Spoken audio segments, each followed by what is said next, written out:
Good evening. Welcome to the Braintree Planning Board meeting for October 10th. It is 7 p.m.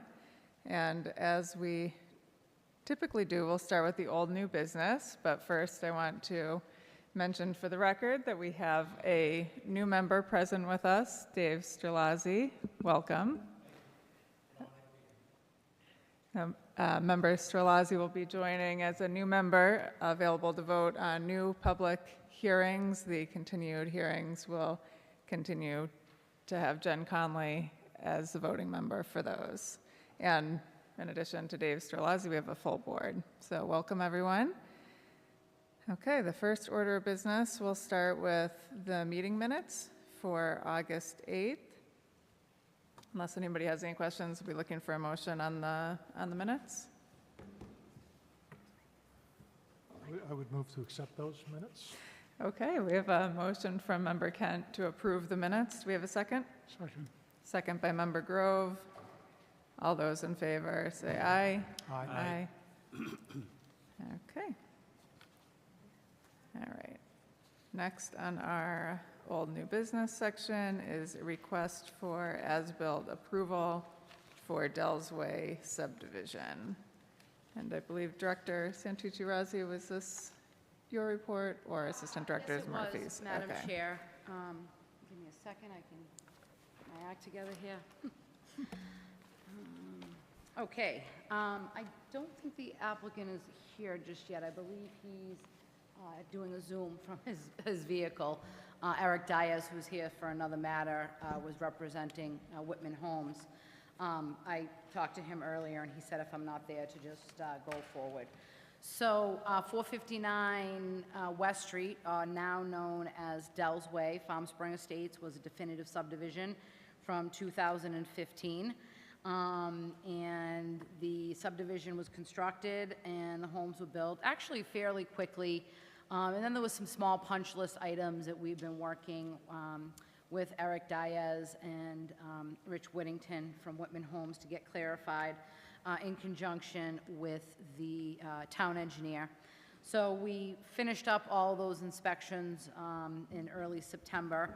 And the as-built report was submitted, and as I've noted here, the subdivision is built in substantial compliance with the definitive approval. There was a memo that was emailed out in the packet to the boards that specified some small deviations that include landscape walls, an extra water quality unit, and a catch basin. And then they also looped the water line at the request of the water department. So those were the few minor alterations, nothing that is rising to the level of the need to amend the definitive subdivision. All the lots were released back in 2016. All of the easements have been recorded, including the homeowners association, which relates to the drainage components that are located outside of the public layout. Which is two very large infiltration systems that you see right along West Street in that front portion of the subdivision. And we're holding $98,600 in surety. So planning staff is recommending that the board vote to release the subdivision surety and to grant as-built approval, also known as a certificate of completion for the definitive subdivision. In doing so, surviving conditions number 1, 17, 38, 43, and 57. For the record, noting that this was probably one of the most well-done subdivisions and very professionally done by Mr. Whittington, and worked very well with the town on buttoning up those punch list items. So definitely a showpiece if you haven't had a chance to check it out. Thank you, Madam Chair. Great, thank you. It is definitely a beautiful subdivision. I'll see if any of the members have any questions or comments. Member McCamey? Thank you, Madam Chair.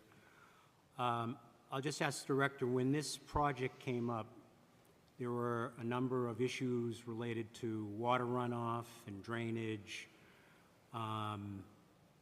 So it's sounding like, in your opinion, all those issues have been addressed?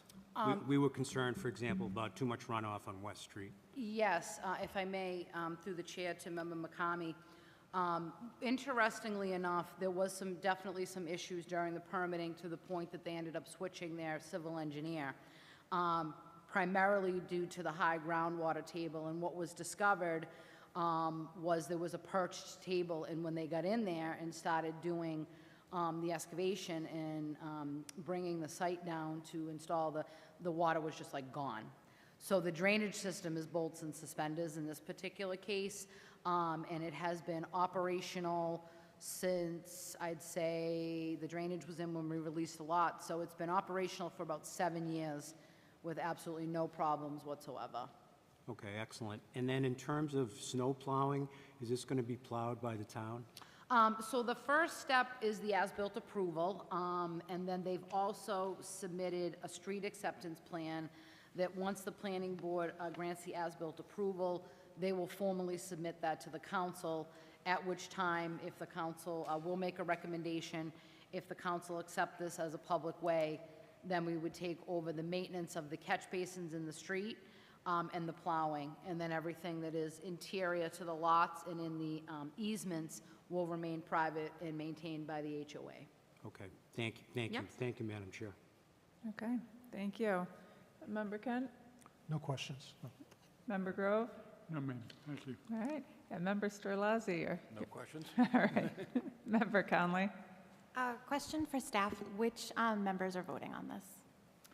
It would be the 5 full members. Thank you. Yep. And I think Member McCamey's question answered mine, but just to confirm, so the homeowners association is who maintains the drainage, correct, and the... It's outside of the layout, yes. Okay. So there's basically some catch basins in the layout that are then piped to eventually make their way to the subsurface infiltration, and that's what's all private. And those areas are shown in easements on the plans as well. Okay. And then in the layout, is that part of what you indicated might be a future process of having the town accept the roadway, or who maintains in the layout? Or do you mean the West Street layout? No, I mean the subdivision layout. Okay. Once the town accepts it as a public way, those catch basins will be added to the town's catch basin contract, and then they might already be plowing it, I don't know. Then they will formally plow it. Okay, Yep. all right. So thank you. they'll probably submit that right away, so that will probably be on for November to make a recommendation on the street acceptance. Okay, thank you. Don't have any questions, so we'll be looking for a motion on this request for as-built approval and return of surety. I can so move that. Motion by Member Kent to grant as-built approval and return of surety. Do we have a second? Second. Second by Member Grove. All those in favor, say aye. Aye. Aye. All right, all right, and that passes 5-0. All right, thank you. All right. We still have some more time, so we'll turn to the next business item, which is a request for as-built approval and release of surety for 1070 Liberty. And let's see, Assistant Director Murphy, can you give us an update on that, please? Yes, thank you, Madam Chair. There was a report issued today, October 10th. The applicant requested the planning board grant as-built approval and release of surety tied to this project. On September 14th, 2022, the planning board granted a grading permit for the construction of a 3.7-foot high retaining wall with associated landscaping improvements. Staff has reviewed the decision, record plan, as-built plan, and has conducted several site visits in relation to this application and project. Staff will make the following comments. The site appears to be built in conformance with the record plans as noted within the grading permit. The applicant installed more landscaping than what was originally proposed, and that is reflected on the as-built plan itself. All conditions have been satisfied by the applicant. The planning board is currently holding $1,000 in surety in accordance with condition 15 of the grading permit decision. Staff is recommending the following conditions are to survive. Those are conditions 1, condition 5, condition 11, condition 12, condition 14, condition 25, condition 26, condition 27, condition 38, and condition 39. The formal staff recommendation on this matter is that the planning board grant as-built approval and release all surety tied to this project with the aforementioned conditions noted as surviving conditions running with the title of the property. Thank you. Member McCamey, do you have any questions? Thank you, Madam Chair. Was this the project where they cut down all the trees on the property? Correct, on the corner Okay, of, so they cut them all down, and they were supposed to replant, I don't know, I can't recall how many trees, so how is that going? Because when I drive by, I don't see any trees. the trees they proposed, the trees are in the rear. They're all in the rear. So they're all encompassed within the rear of landscaped beds. They're along the retaining wall and along the side and rear yard setbacks of the property. Okay, so they put in the required number of trees, and there's not going to be any in the yard at all? No. Front yard, okay. And that's okay? It's okay, yeah. Okay, all right. I don't have any other questions. Thank you, Madam Chair. Okay, thank you. Member Kent? No questions. No, ma'am. No. Member Strelazzi? No questions. And Member Conley? No, thank you. Okay, thank you. And I don't have any questions either. Is there anyone from the applicant or the owner here on this? No? Okay. So with that, I'd just be looking for a motion on this request for as-built approval and release of surety. I will move so, as so. We have a motion from Member Kent to grant as-built approval and release of surety. Do we have a second? Yes, ma'am. Second by Member Grove. All those in favor, say aye. Aye. Aye. Passes 5-0. Okay.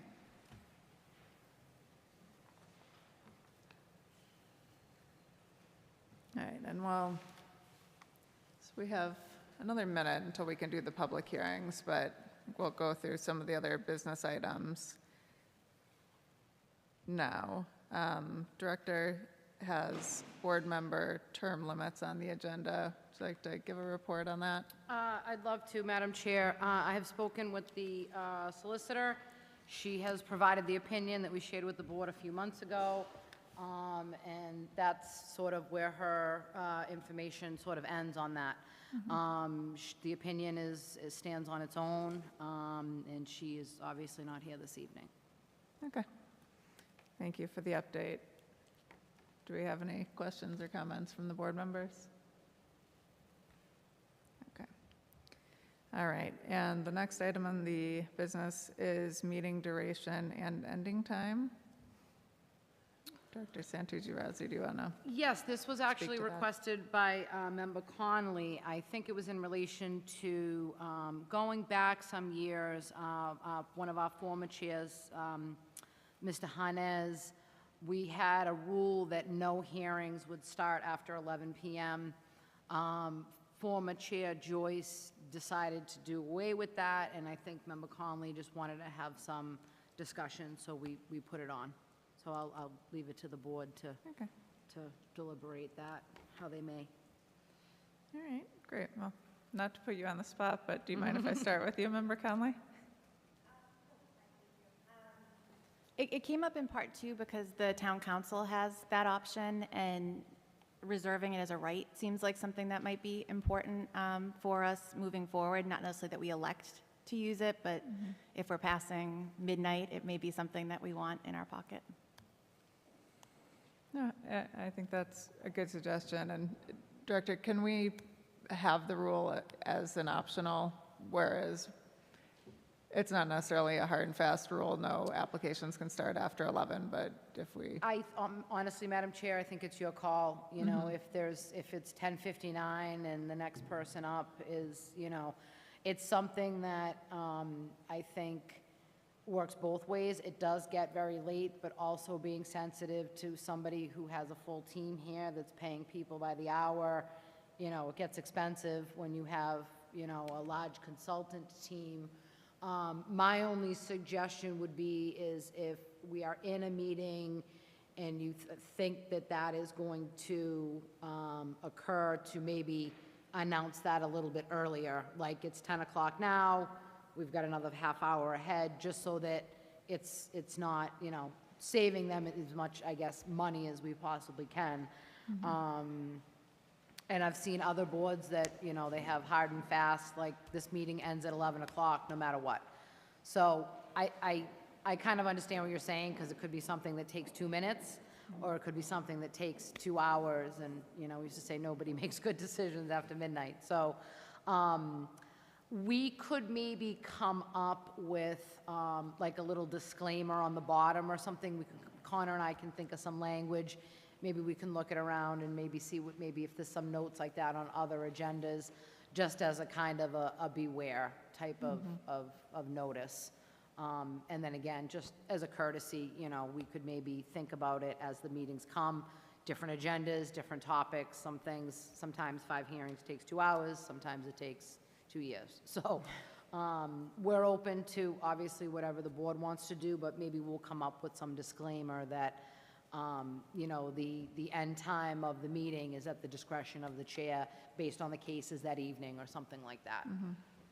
Okay, We can circulate that too. right, okay. Any other members have an opinion? No? Okay.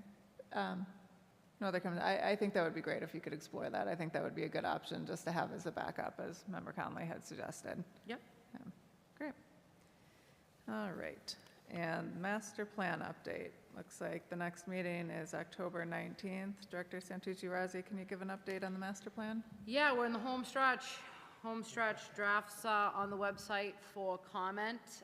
This meeting, we will be, we can do a formal invitation here, inviting the planning board and the council. We also welcome you to take a look at the draft. This board will be the adopting authority under the state statute. It looks good. It's very user-friendly. It's a much more modern format than we're used to seeing, of just pages and pages of text.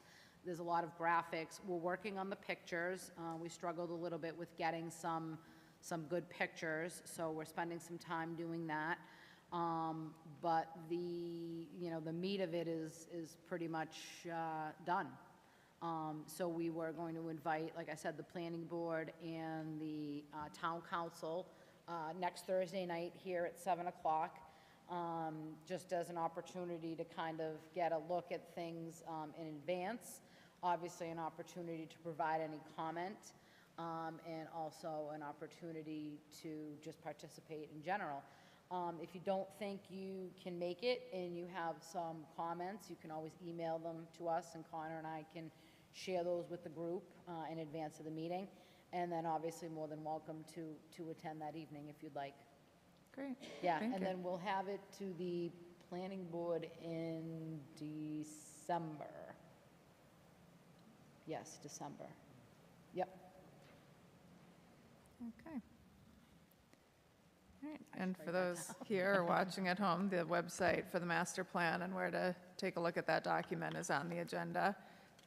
Or you could search Braintree Master Plan, it comes up quite easily. And the next item is the MBTA community zoning. We have the potential public hearing dates. And Director Santucci-Razzi, can you give an update on that? Yes, Madam Chair, we are going to, I was waiting to hear back from one member, and we're going to be going with Tuesday, November 28th. And Connor and I are working on fine touches and, reproofing the language that we've prepared. We'll have maps, obviously, that correspond with those. We'll have PowerPoint presentations, so kind of just pulling it all together and reviewing it with our technical assistance partners and also our solicitor as well. Okay. And I know that the state imposed deadline for approving the zoning changes the end of the year. How is the process anticipated as far as a zoning change, as in the respect of who will be the submitting party? Obviously, as the planning board, we give a recommendation to town council, but what are the steps? Does it come here and then town council, and then if approved, it becomes The formal filing is with the town council, and then they technically refer it to the planning board, so hand it to them, hand it back to us.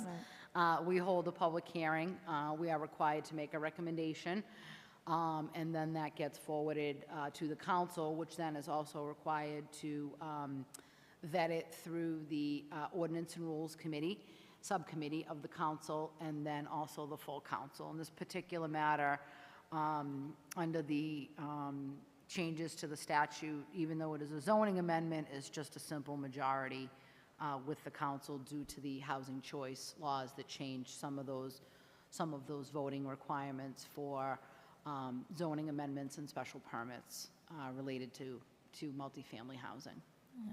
And when does the town anticipate having the package over to town council to start the referral process? Hopefully by the end of the month. Okay.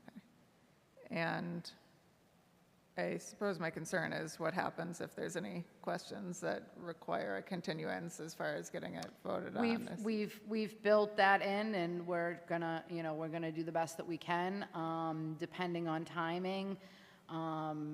It is an election year, and there's gonna be some changes on the council as well, so we're sensitive of that. We're not the only community in that situation. Several other communities have similar situations. Some are town meeting towns that had to postpone town meeting in order we're in a cohort with the other rapid transit communities, and they meet on a regular basis. And I would say most of the communities are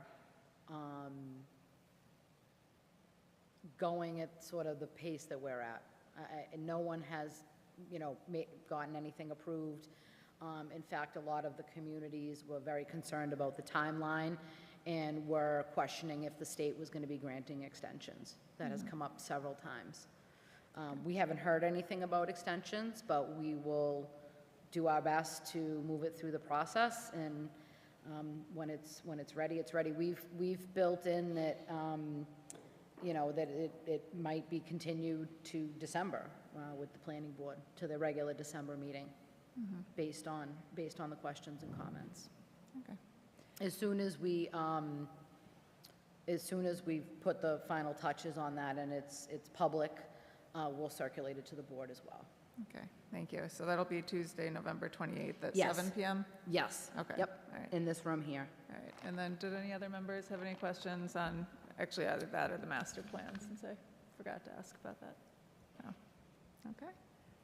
All right, so here we are, past 7:15. So we can start off need on our new public hearings with 42 Bergoli Lane, Planning Board File 2308. And Assistant Director Murphy, could you please read the legal notice into the record? Absolutely. Notice is given by the planning board under the provisions of Massachusetts General Law, Chapter 40A, Sections 9 and 11, and the Braintree zoning bylaw, Chapter 135, Articles 5, 6, 12, and 7, that a public hearing will be conducted on Tuesday, October 10th, 2023, at 7:15 PM in the Braintree Town Hall. The planning board will consider an application from Ezzy Adaborna for special permit pursuant to 135-702B for the use of the Residence B/open space buffer area for a single-family dwelling. The property is located at 42 Bergoli Lane. It contains 22,559 square feet, is zoned Residence B, and is shown on the Braintree Assessor's Plan as map 1082 as plot 10F. Thank you, Assistant Director Murphy. All right, and can we hear from the applicant, please? Good evening. My name is Chi Man, for the record, civil engineers, working on this project from Hardyman Design Group, located at 1285 Washington Street, Weymouth, Mass. Represent a client, Eastside Adabona. Tonight, we are here to present the project at 42 Bergoli Lane for special permit under Section 135-702. The project site is roughly about 22,559 square foot, shown on the locus map right here. The access is through King Street into Bergoli Lane, which is still a private street at this point. It's a subdivision, fairly new subdivision that was approved. This is one of the two remaining vacant lots on the subdivision, which is at the very end of the cul-de-sac. So the project itself is designed to meet all the zoning requirements, except that under the section 139-503, we have an open space setback 30 feet, which this project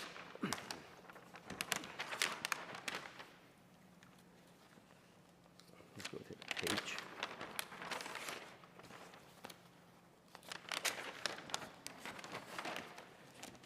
Due to the lot configurations, the lot itself, as you can see, is more like a pork chop lot, very narrow access coming out with a rectangular lot on the top of the hill.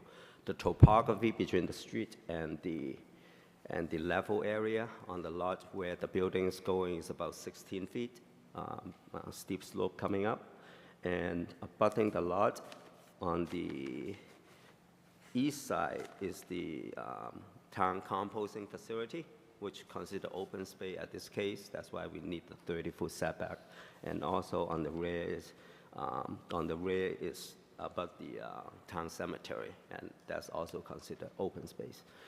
On this demonstration plan, what we can show you is the lot itself, because of the lot width, where the approach of the lot, we do not have enough lot width to put the building, and also the 30-foot setback around the side and the rear, and the normal zoning setback is really restricted where the building can go.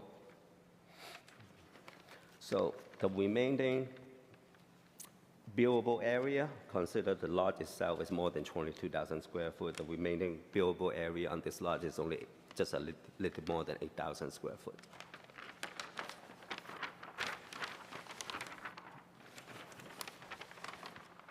So we go back to the site plan.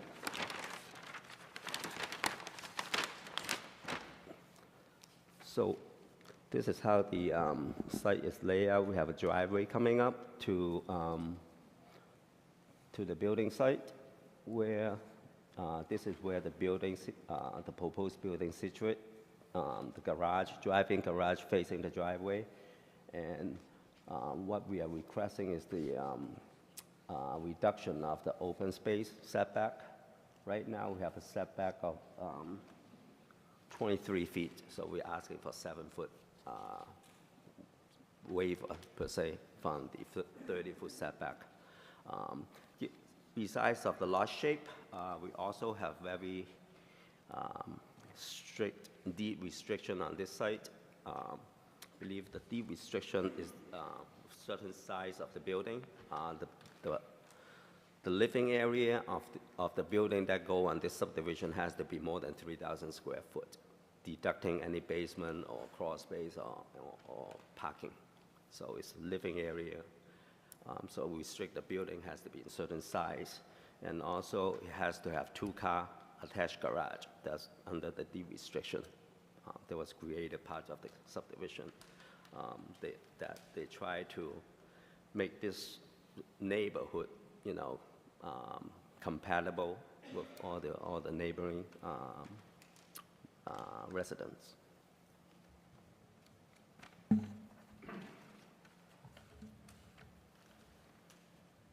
So in requesting the special permit, I just want to point out that some of the items that as the board member to consider, the lot itself is a residential development within a residential lot. It's created for the use. We are compatible with the use. Again, the topography of the site, there's a 16-foot difference, and if we keep going up to the composting facility, that's also another 16, I believe 14-foot up to the composting facility. So the site itself is very, very screened in from the surrounding.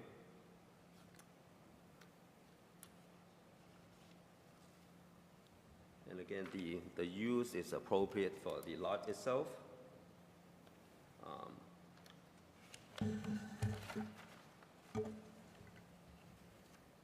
And because of the residential use, there's not going to be, in a approved subdivision, it's not going to be any nuisance of any light trespassing or noise, or any type of impact to the neighborhood. As far as the site design go, we also have a comprehensive stormwater management system. The building roof is going to be, the runoff is going to collect by the roof drain and discharge into a series of Caltech system. It's going to be at the rear of the building right here. And the driveway, because of the steep slope, we are going to catch all the runoff by a trench drain and then also put in a Caltech system. Our drainage analysis show is we performed 2, 10, 25, and 100-year storm analysis. For 100-year storm, we are over 70% reduction on the stormwater runoff volume. The design really exceed what normal residential development that require under the normal stormwater permit or building permit. But since we are going for the special permit, we want to do the extra miles, make sure everything's done right.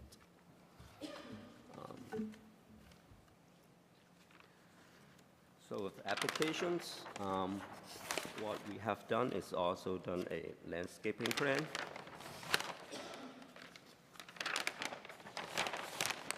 We have a landscape designer, have done a comprehensive landscaping plan on where we are abutting the open space area, the composting facility, and also the cemetery. It's a different species. They are all in the application package.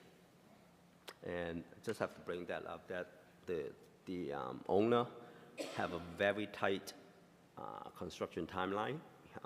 The bank approved the loans, and he has to have the building built by May 2024.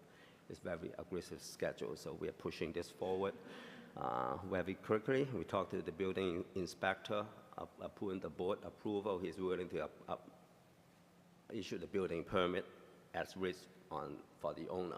So before the appeal period, he can get a building permit on his own risk.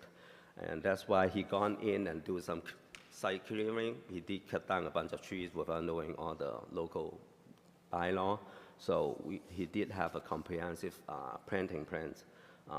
We have taken some review by the staff and working diligently with the staff also to review the planting schedule and make sure we all comply to the town requirement.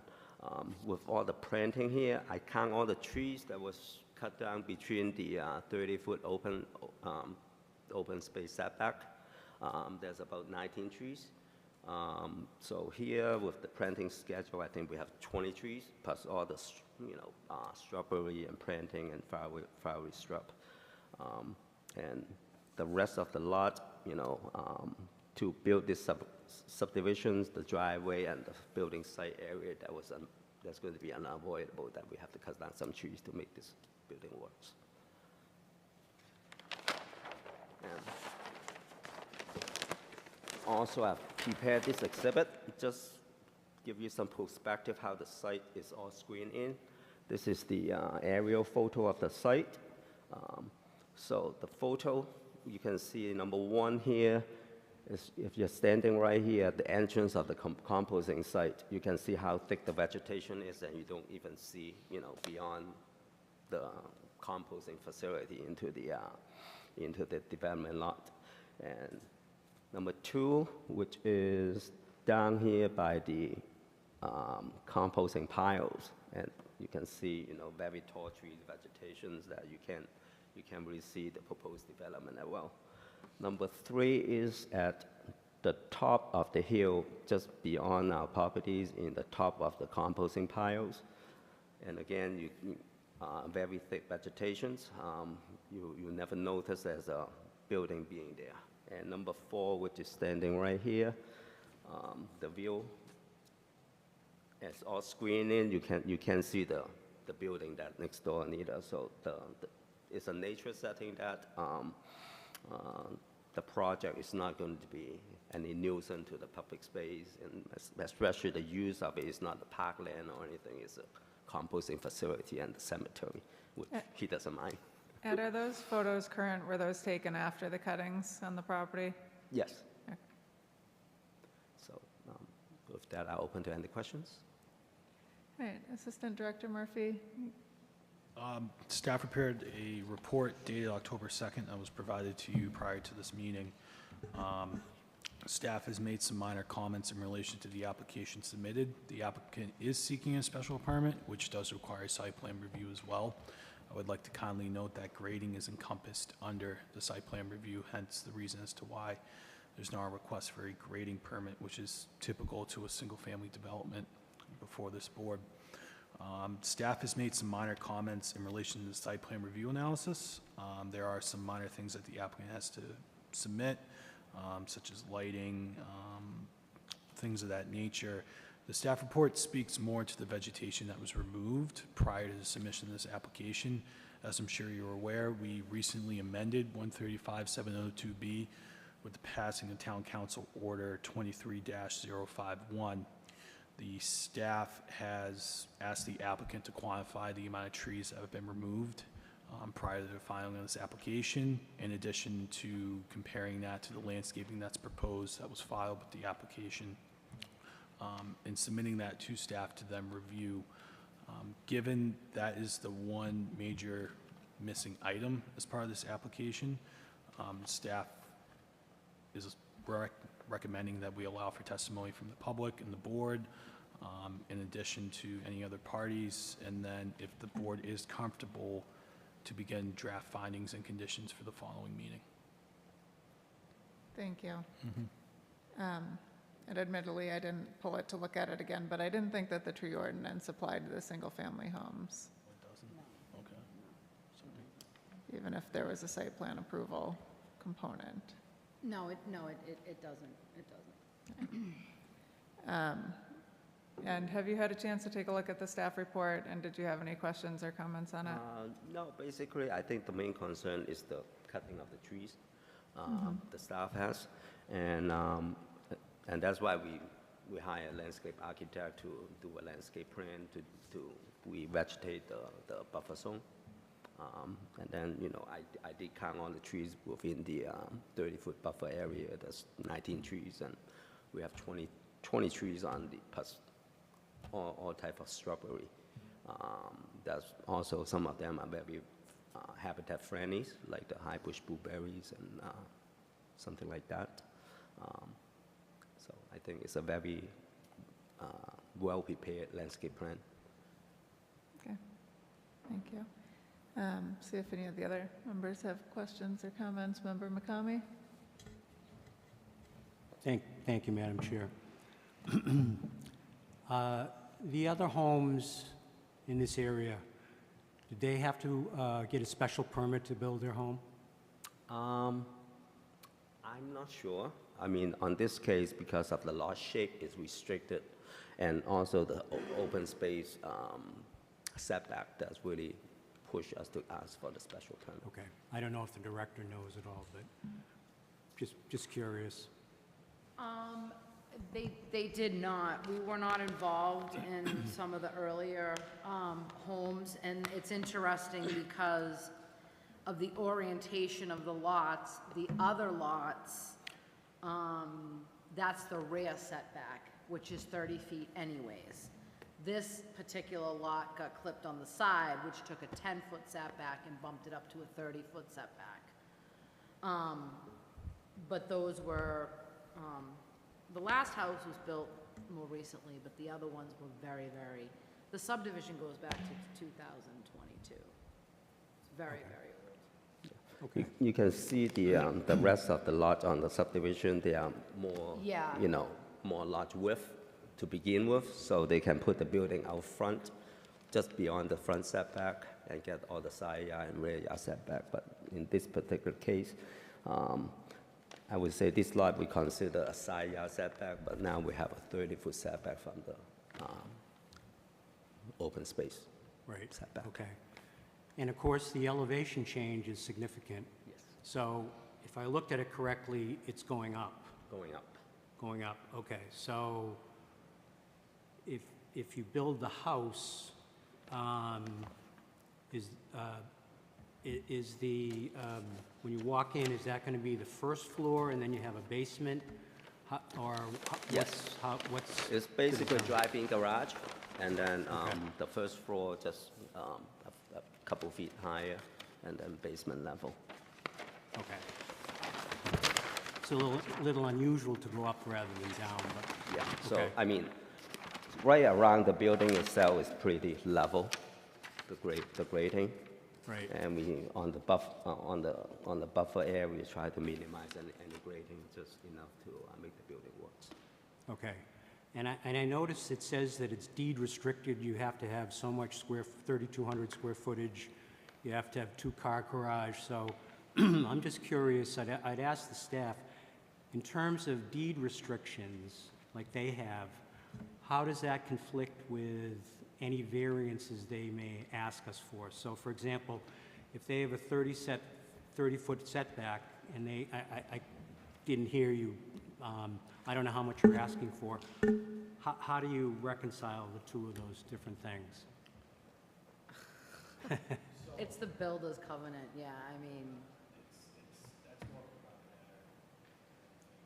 That's, that was done privately, that was done without staff or the town's involvement. Okay, So- so the builder's restriction has priority over what the town requires. I wouldn't say that exactly. I would say that further complicates the matter, if yeah. anything. Okay, so, when And then, of course, if you don't meet that requirement, the bank won't. I'm sorry, Mr. Mayor? I said, of course, if we don't meet those deed restrictions, the bank won't lend the money, so. Well, that's why I asked the question, because it's kind of like, And again, who has, They also have a bank loan. Who's the bigger approved, one? But they have to spend the money by May 2024, so they have a builder on hands that very aggressive. He's going to put Right. all the manpower to get this building built. okay, so the house design, the proposed house design that I saw, what's the square footage in that? I don't have the exact, but the footprint area is 2166, and the living area, I think, is somewhere around 4,000. 4,000? Yeah, wow, that's Okay, just so- off my head. Why don't they make it 3,200? Well, I don't have the exact number. Okay, so I guess that's partly what I'm getting at, is if, you have some things which are not meeting the town's requirements, and you're building a bigger house, that kind of puts things at odds here. So I'm going to just throw that back at you for the next time we get together. My question is, why don't you make the house 3,200 or 3,250? Why does it have to be 4,000 if you're in conflict with some of the town's, variances or requirements? So you don't have to answer that now, but it just seems like a, conflict here. So, yes, If I may, Director. through the chair to Member McCamey, understanding your comment, and I just want the board to know, even if they shrunk the house back, because they already cleared that entire area, they would still need the special permit to reestablish that area and screen that area and whatnot. yeah, no, I'm not disputing that they need a Yep. special permit. All I'm No, saying. I understand All what I'm you're saying saying. is, Yeah, I get it, to better meet the town's I get it. requirements, I get it. maybe the proposed home should basically be smaller. So, and still meet the deed restrictions. So, we have a conflict here, or several conflicts, and this isn't, it's difficult to try to think through what the best thing is for everybody. I think this is a unique case where the lot is, Yeah. and also. Well, of course, Mr. Mann, they're all unique, right? Okay, so, so that means maybe we have a unique answer, and maybe you could address that the next time we get together. So, I guess that's all I have, Madam Chair. You know, the elevations, what's going on. You know, I understand the deed restriction stuff, sort of, but thank you. Thank you, Madam Chair. Thank you, Member McCamey. Member Kent?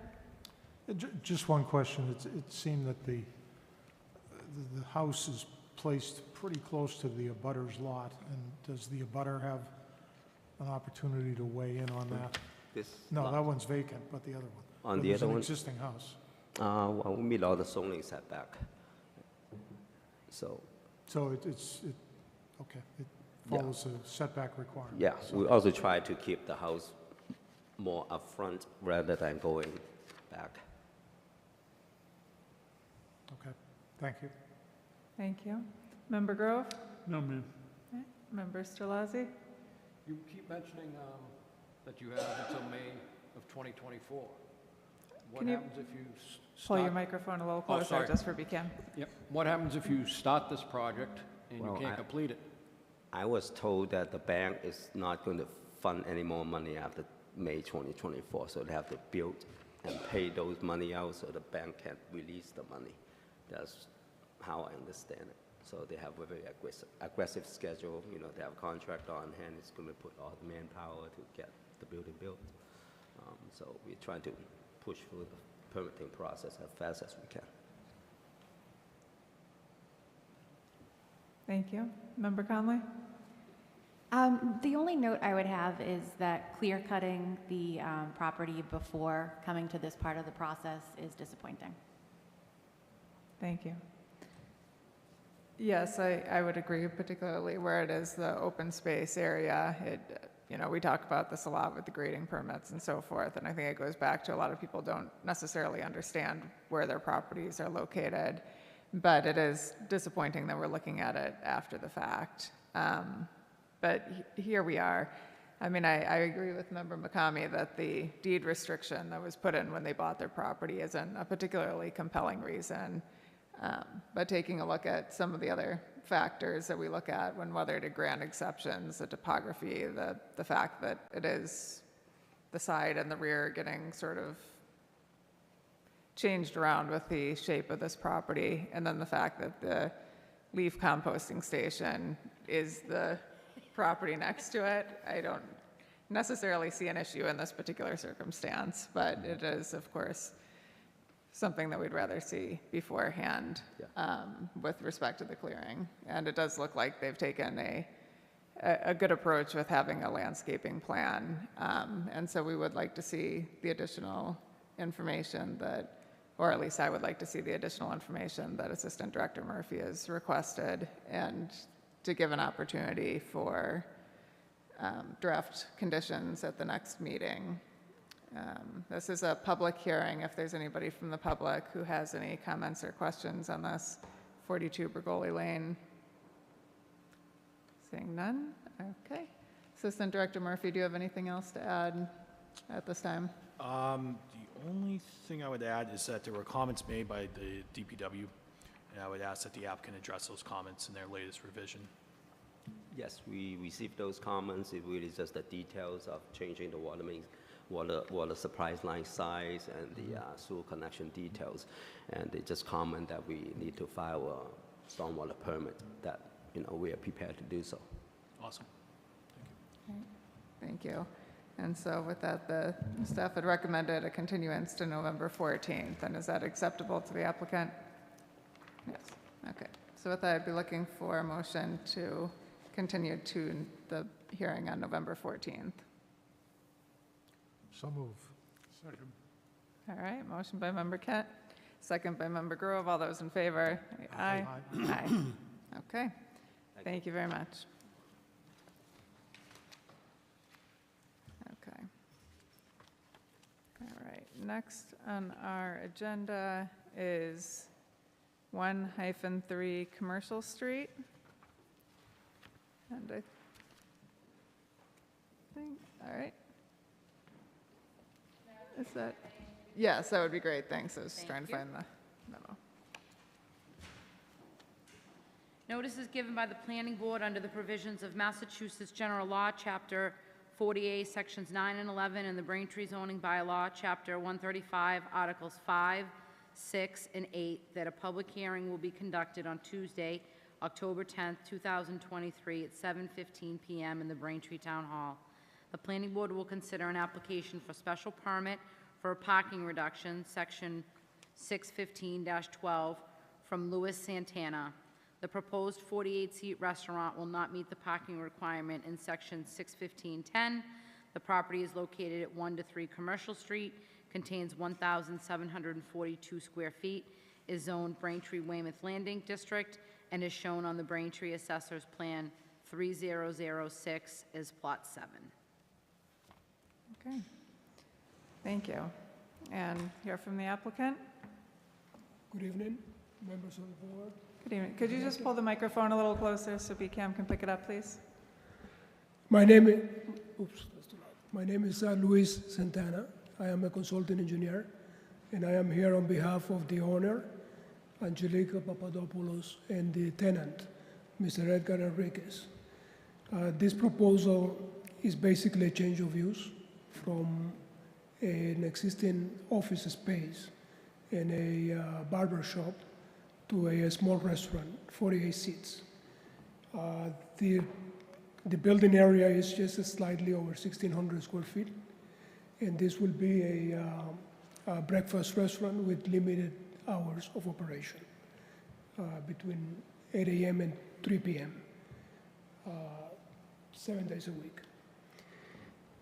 We are seeking, the lot is of an exceptional narrowness, and the building or the site is pretty much landlocked. There is access via the rear, and by the way, the two buildings, contiguous buildings, are owned by the same entity, the same person. There is a restaurant to the left, and there is nothing to the right. And there is a large parking lot and a building, a residential building to the rear as well. We do comply, or the tenant commits to comply with the requirements for the reduction of parking.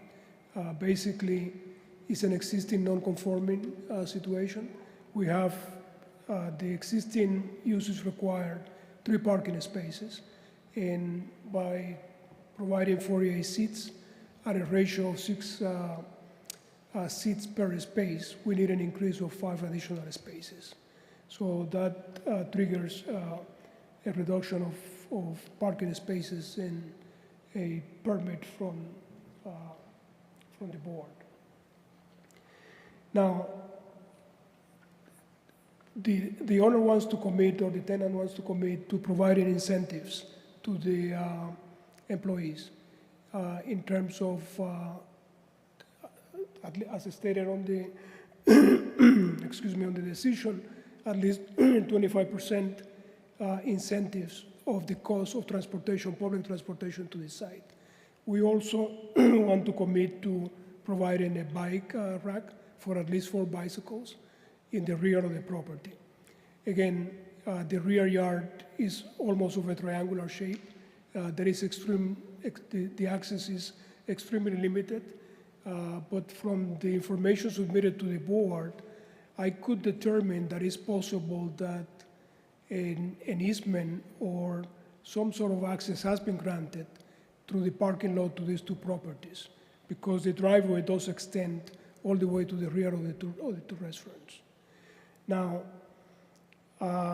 in terms of all the other conditions of section 135, 615-12, the shared agreement between the adjacent properties and this property will be almost impossible. So that is not feasible and very difficult to comply with. However, all the other conditions we are planning to comply with, and the owner commits to submit evidence to that to the board. Other than that, we have one challenge, which is the refuse and recycle removal and collection. at the property. We are, and I was just informed by the tenant that he's in discussion with the owner of the building in order to provide common storage for the garbage and recycle in between the two properties. We haven't developed a plan on that because the owner has to grant authorization for it, but we are confident that she will allow for that arrangement.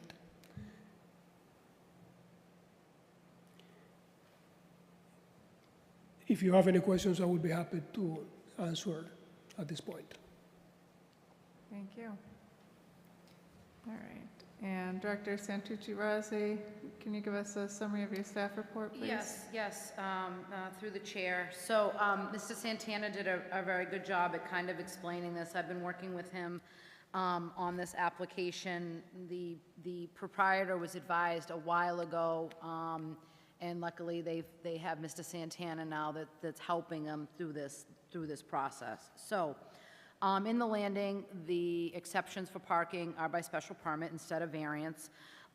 This is the property that is on the town line, essentially. The daylighting is right next to them, the open channel. And then on the opposite side, we have El Serape.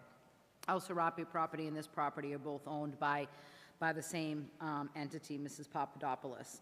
The building takes up pretty much the entire site. There's never been any parking provided for at this particular location. So looking to the ordinance, and I actually just cut and pasted right into the report because the board hasn't seen any of these type of parking reduction applications in the past, because typically we see a lot of the businesses down in the landing, a salon leaves, another salon comes. They're sort of swapping out the tenant, not necessarily changing the use. So when we look to the criteria that's noted in here and what we are supposed to be looking for in order to, quote, waive these parking requirements, the first one is the shared parking agreement, and I think everybody is familiar with the landing. Barely anybody has any of their own parking, and the ones that do have one or two spaces, and I really don't think that they're going to be looking to, unfortunately, give those spaces up. So that's just not feasible for the applicant to pursue, because there are not properties that have that parking that can be shared. The second criteria is the shared access between properties. And this is conditionally met.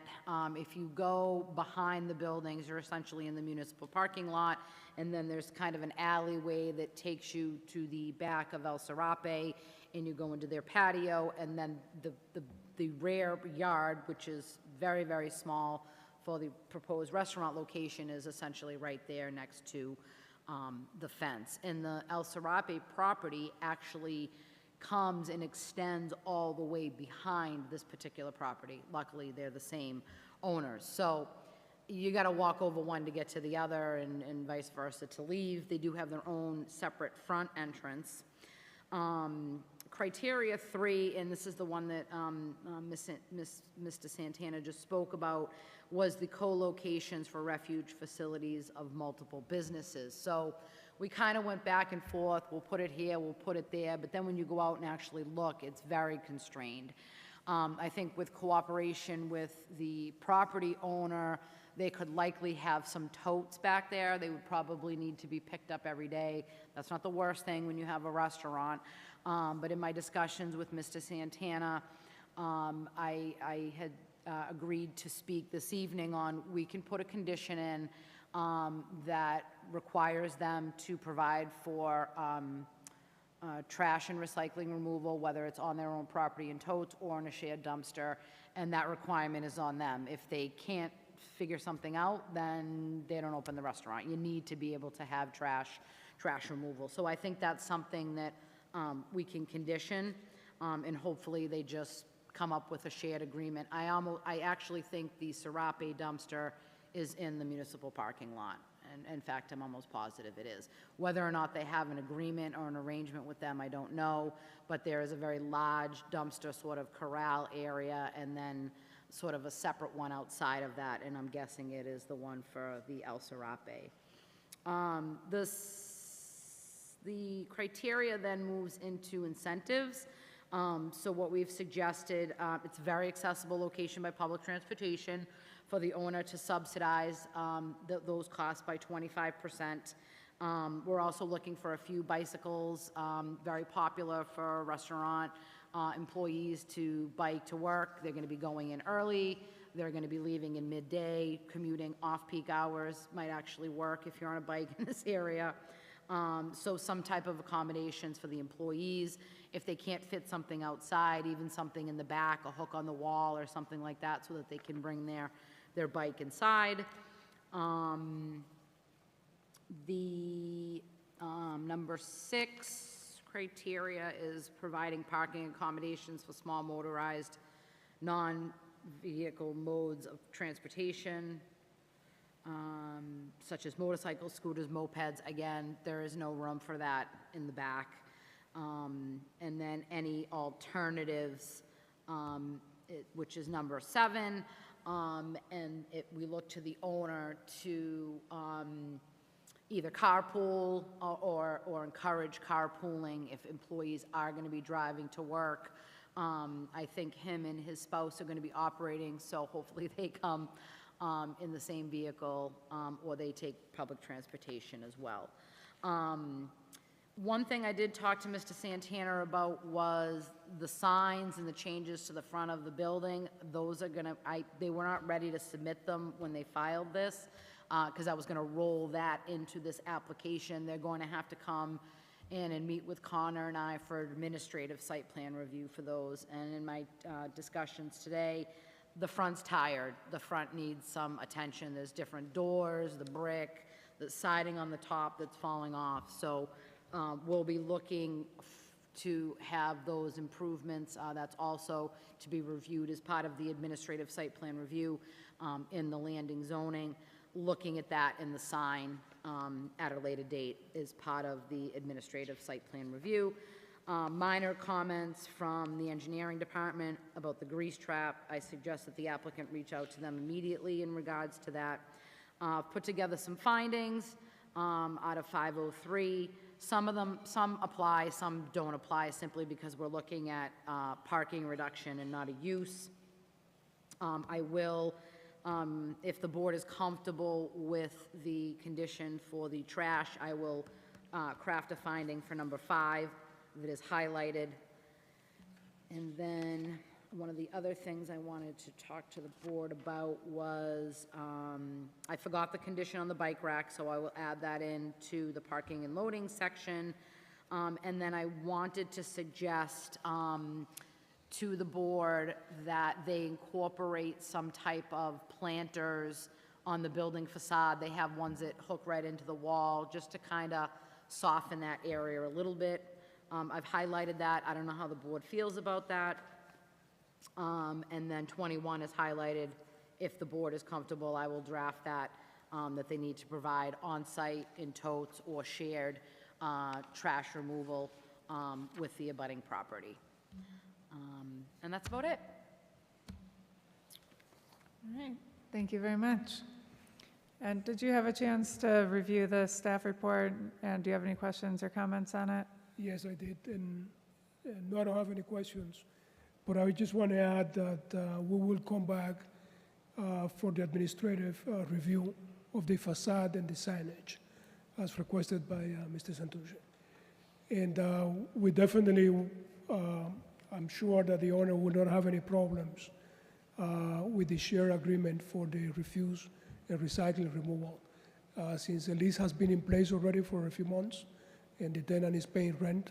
So we wanted to overcome this hurdle first with the board before we continue tackling the other issues. Thank you. All right, turn to the members. Member McCamey, questions or comments? Sure. Thank you, Madam Chair. So to be clear, is this is just about parking reduction, and then they're going to have to file again for site plan review? No, they will have to file, this is for parking reduction by special permit.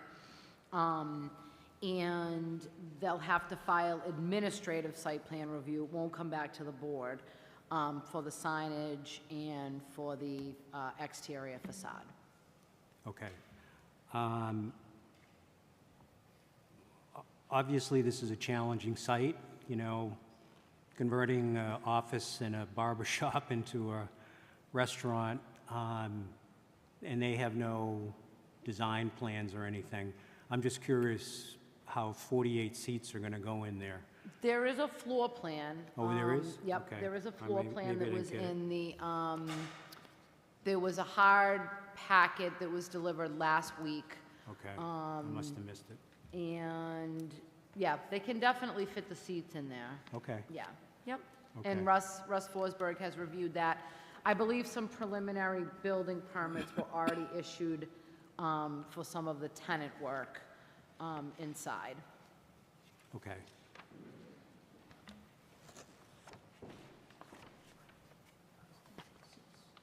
Oh, thank you.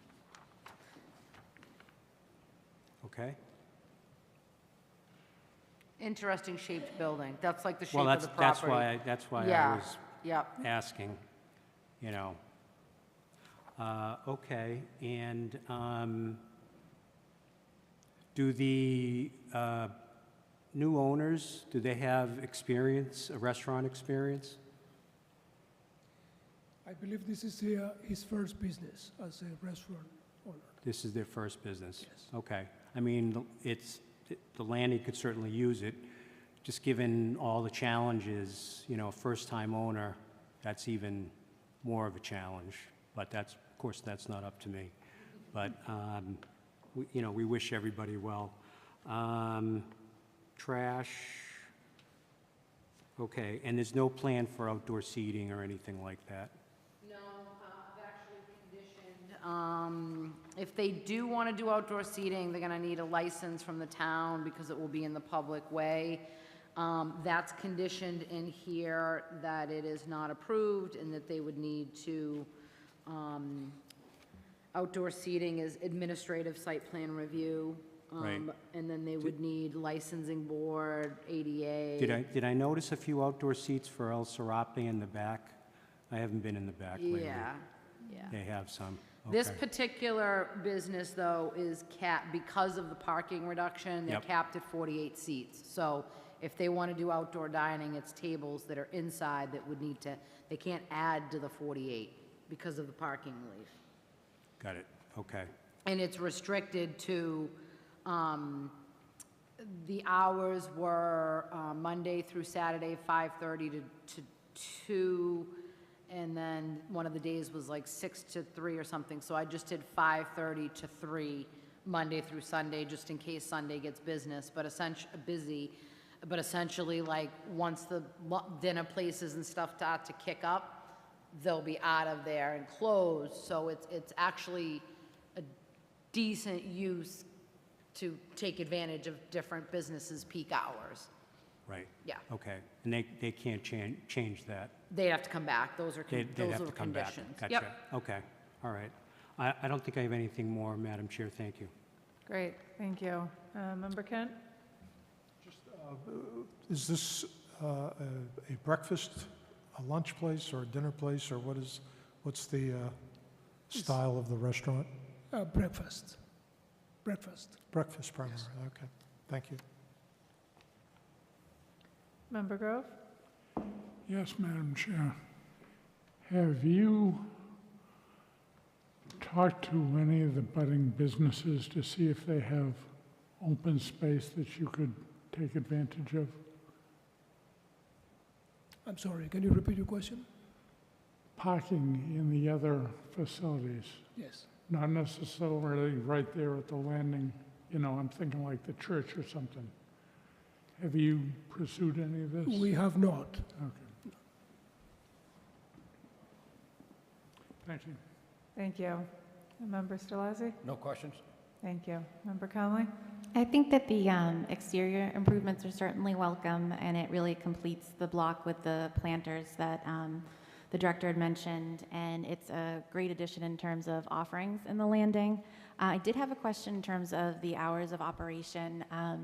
Was the school considered in terms of their peak use, so the school dismissals and use of that parking lot? The parking lot in the back, I didn't factor that in. No, I did not factor that in. I didn't think that that parking lot was associated with the school. It's not directly, but because it's public parking, it is heavily used. Okay, so people like go there and then they walk over and get their child. Yeah, I didn't. I didn't. I assumed they had some type of, disaster, block the whole street like every other school does. So with the hours of operation, do you just think that that would naturally, the breakfast and lunch crowd by that point would be limited and the impact wouldn't be considerable on the school traffic? I mean, I can't predict that. I think that, most people, if they're getting lunch, even a later lunch, they're kind of going to be closed, you're either there by 2 or you're not, because it's, you got to order and eat and whatnot. So I'm not sure what the hours of operation for the school are, but I actually went down there today around 2 o'clock, and there was actually quite a few spots open on the street. It must have been before the school. I'm not sure what time they let out, but it wasn't wild when I went down there today. But that's something, that's something to think about. I was more thinking about the types of businesses that are there, and most of them cater to, they do lunch, but they're really dinner places, and obviously busy 4, 5, 6, and then into the evening, and was kind of primarily focusing on this, especially where they were opening so early, primarily breakfast food, and then probably doing a lunch crowd, but really kind of, dwindling down by, 2, 3 o'clock in the afternoon. That was Thank what you. I kind of, And I do think that it's a wonderful improvement to that block, and coming down from Rivershed to the town line, it's a great improvement, and it really was the missing piece of the puzzle, I think, for on the Braintree side. Thank you. Thank you. I would agree as far as the use is concerned. It'll be a nice mix with what's down there right now. And I know there has been a lot of parking concerns with the landing that have been expressed over the years. And so I'm glad to see that it's a morning use that hopefully won't conflict too much with the businesses that are down there as far as the restaurants are concerned. But as far as the parking along the front way, I know we've had conversations in town about employees parking in different municipal spots and taking them up. I know that's an issue in South Braintree Square. Is it possible to add a condition that the employees can't park up front, just to give a little bit more yeah. leverage with anything that happens going forward, at least along commercial?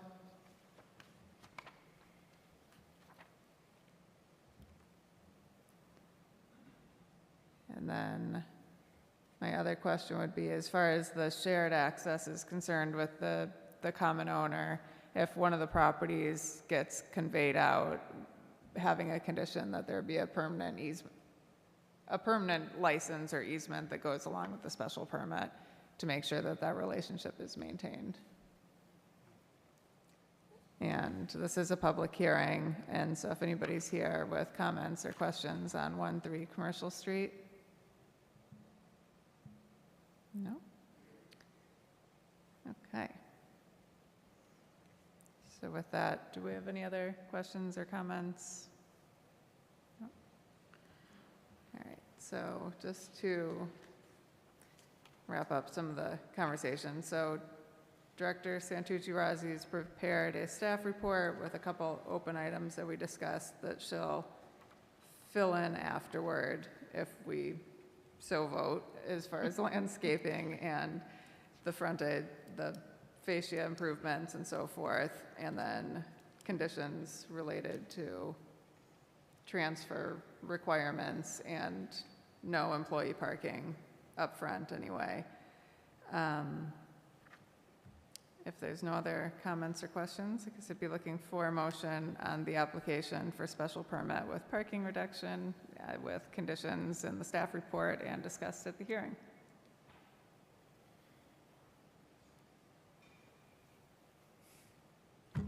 So moved. We have a motion by Member Kent again. Do we have a second? Excuse me? Yes, sorry. Oh, correspondence, please. thank you. I knew I was forgetting something. Okay, so what we're actually looking for is a motion to enter the correspondence into the record. That too. Okay, we have a motion by Member Kent. Do we have a second? Second by Member Grove. All those in favor? Aye. Aye. All right. And now we need a motion to close the public hearing. Move to close the public hearing. All right. Motion by Member McCamey. Do we have a second? Second. Second by Member Kent. All those in favor? Aye. Okay, and now we'll take a motion on the application. Madam Chair, I'll move that we approve Planning Board File Number 2309, special permit for parking reduction, 1 to 3 Commercial Street, with the draft conditions and additional conditions as presented tonight. Okay, we have a motion by Member McCamey. Do we have a second? Second? Second by Member Strelazzi. All those in favor? Aye. Aye. Any opposed? Yes, ma'am. All right, so we have 4 in favor and Member Grove opposed. All right, and the special permit passes. Thank you very much. Thank you all. Yes, let's take a 5-minute break. So it's, what is it, almost 8:20, so we'll just come back at 8:25, make it easy for everybody. Thank you.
get going in a minute.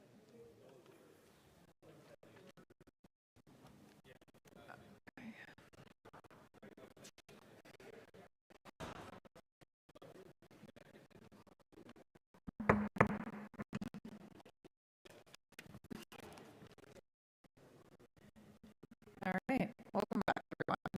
Okay, back on record for the Braintree Planning Board meeting, and our next public hearing is 116 Locust Drive. Assistant Director Murphy, can you please read the public notice? Absolutely.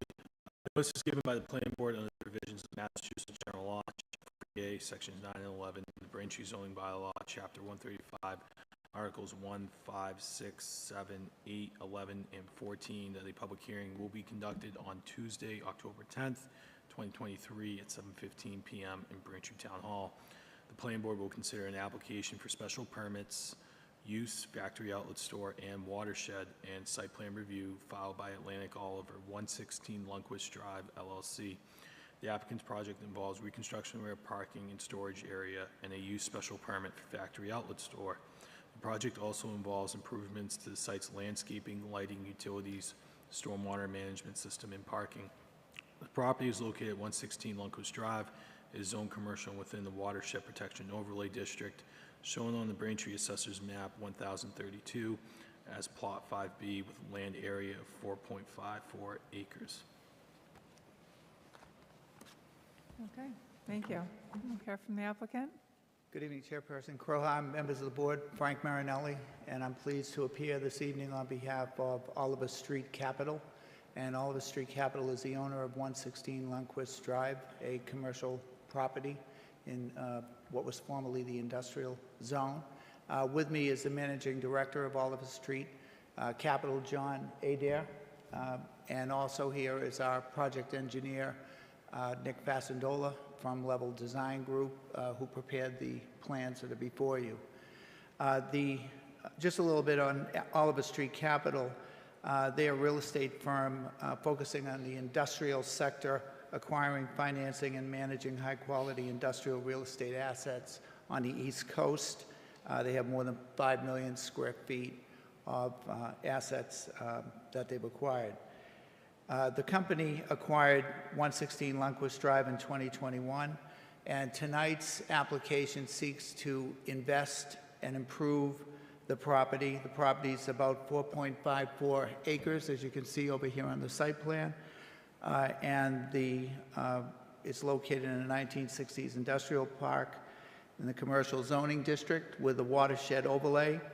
The property has an existing 42,000 square foot approximate building constructed in 1967, and we are going to be investing approximately $700,000 to $1 million on the northwesterly side, the big area to my right of the building. And that's about a 52,000 square foot area, which is currently hard-packed gravel. And it's been that way since some of the photographic evidence that we have that I'll introduce into the record shows impervious in that area from 1977. And the photos that our engineers put together go all the way through 2019.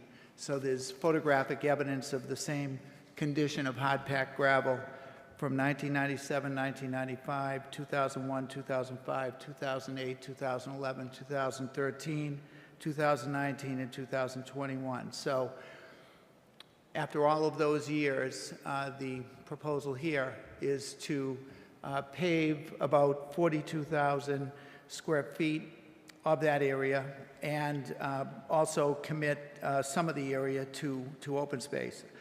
So 50,220 square feet is that area.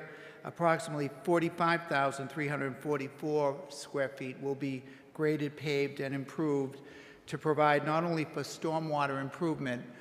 There's really no stormwater management and stormwater treatment that's any kind of a state-of-the-art system. So this improvement will pave, create stormwater management, stormwater treatment, and also it will create a neater opportunity for truck parking and truck circulation. Since 2012, the building has been leased to Wallboard Supply, so they pretty much do a warehouse wholesale distribution of wallboard in the building. When the improvements are completed, as the landscape plan shows, there'll be about 58 new plantings. Open space will increase from 23 to 26%, and lot coverage will go down from about 77% to 74%. And the project engineer, Nick, will take you through the site. We appeared before the zoning board in July.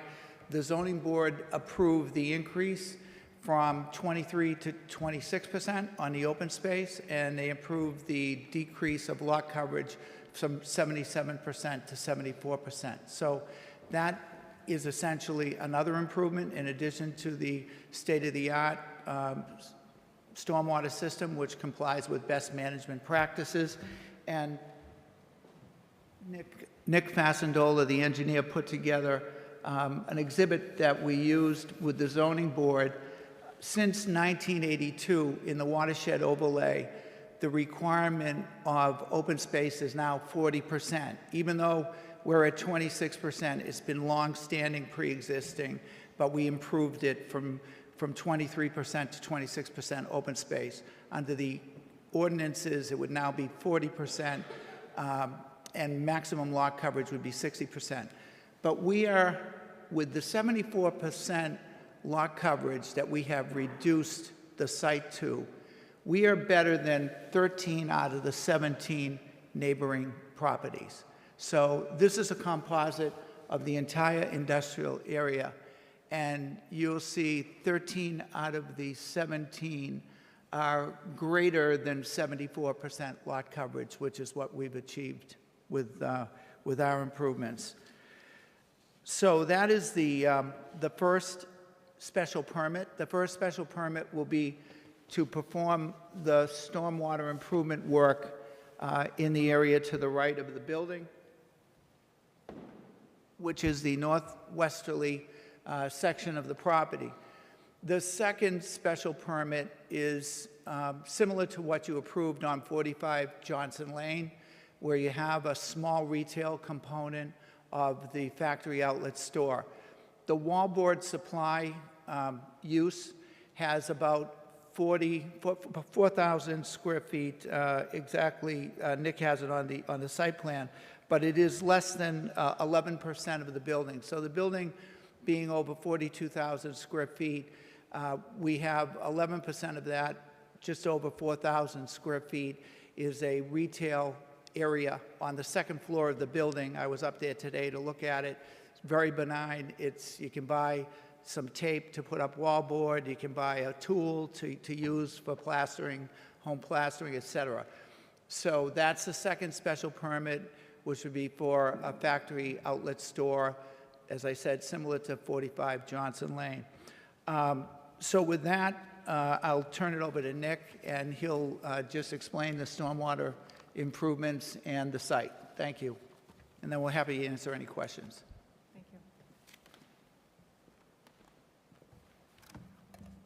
Thank you. Good evening, Nick Fasendola, Level Design Group. Here on behalf of the applicant, we did prepare the provided site plans for this application, and I'll just go through a quick description of the existing site conditions.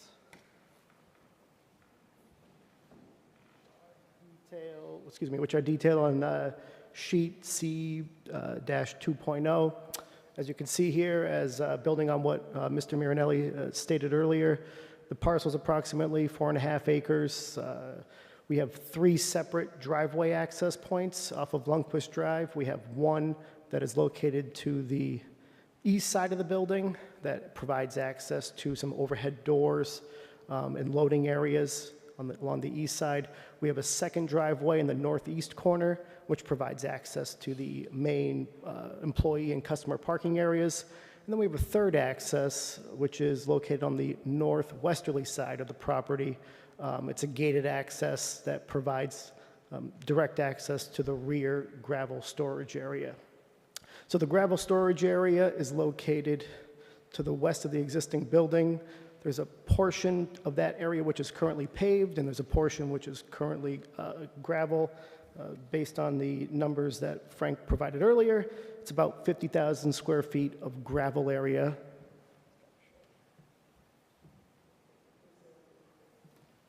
And the remaining area just outside of the westerly side of the building is all pavement. There is existing landscaping along the frontage of the property and along the southerly property line. There's a well-established vegetated buffer on that southerly property line, and we have some plantings and green space located along the Lundquist Drive frontage, and there's also sufficient plantings around the main entrance of the facility.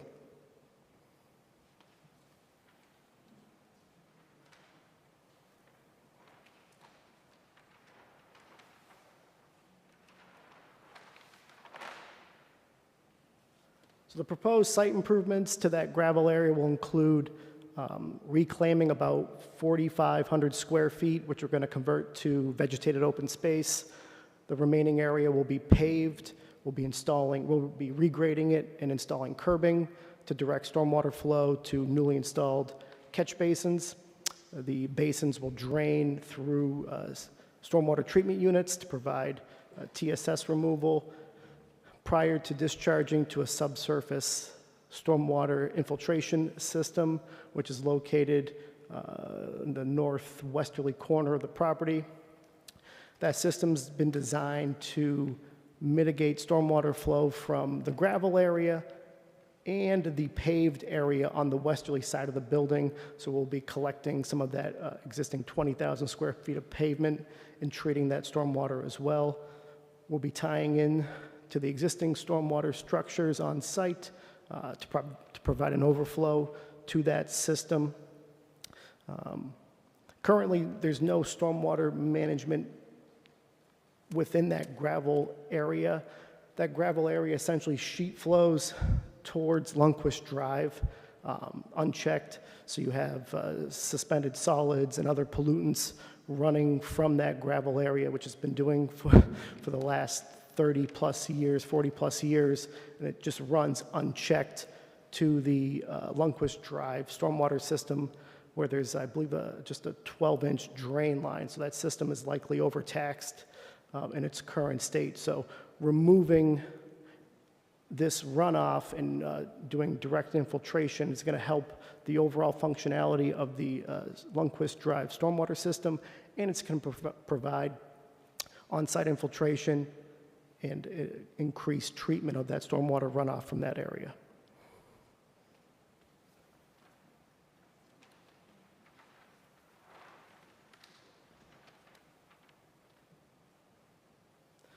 So as part of the site improvements, we looked at how the property is going to be used and how the circulation of the storage area would work with the current tenant and how they're currently using the site.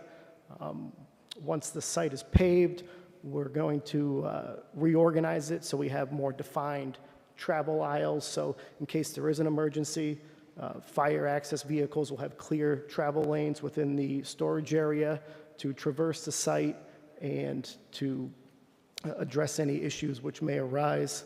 There are defined outdoor storage areas, truck parking areas. There are some existing outdoor storage racks which we'll be maintaining on the property. And we will be working with the client and the tenant to get this plan implemented if approved by the board. That essentially sums up the proposed site improvements. I'll turn it back over to Mr. Marinelli or take any questions from the board. Thanks. Thank you, Nick. And I know from talking with the assistant planner that Strong Point will be doing a peer review of the civil, the engineering, and also the proposed stormwater system. So we're prepared to pay the escrow for that review. Great, thank you. And I know that was a lot of the comment in the staff report, but did you have any other questions or comments on the staff report? No, we read the staff report. We think we're in good shape for the November meeting. Hopefully, Strong Point, as they normally do, will take a look. Nick is available. Nick can speak with, I know Eric Dias is here on another matter, and hopefully they can discuss any issues and resolve them prior to the November meeting, and maybe be in a position for draft conditions either to be authorized at that meeting or available at that meeting. Overall, it's a great improvement. It's a type of improvement and investment we like to see in the 1960s type industrial parks that we have in town. Okay, thank you. And this is a public hearing. I'll turn to the members first. Member McCamey, did you have any comments or questions? Thank you, Madam Chair. Mr. Marinelli, so is the current tenant going to stay? I'd have to defer to John, but they've been there for over 10 years, since 2012, so I think that... We'd love for them. If you're going to speak, sir, go to the mic. And introduce yourself, please. Hi, John Adair, Oliver Street Capital, on behalf of the landlord. ABC Supply actually acquired Wallboard this past year. They're a national building materials company. They've been there for over 12 years. We'd love for them to stay. Their lease expires in 2024, so we're working with the tenant currently to understand their needs going forward, particularly with the recent acquisition. So. Sure. And is it a single tenant right now? It is single tenant, yes, sir. Okay. All right. So thank you. And Mr. Marinelli, maybe you could put up that first chart. I think had the landscape plan. Yeah. Thank you very much. I know this is been around for a while. So when I look at the landscape plan, I'm thinking, well, that is probably the current landscape plan, and they're going to refresh it a little bit. Is this something new and exciting, or something in Nick, between? There's another sheet. Yeah. No, we have a landscape schedule with 58 plantings on it. You want to go through it? Yeah. Sure. So as detailed earlier, we're proposing new plantings to supplement the existing plantings along the frontage of Lundquist Drive, primarily on that straight section through there. There's already a decent amount of plantings on this property. You can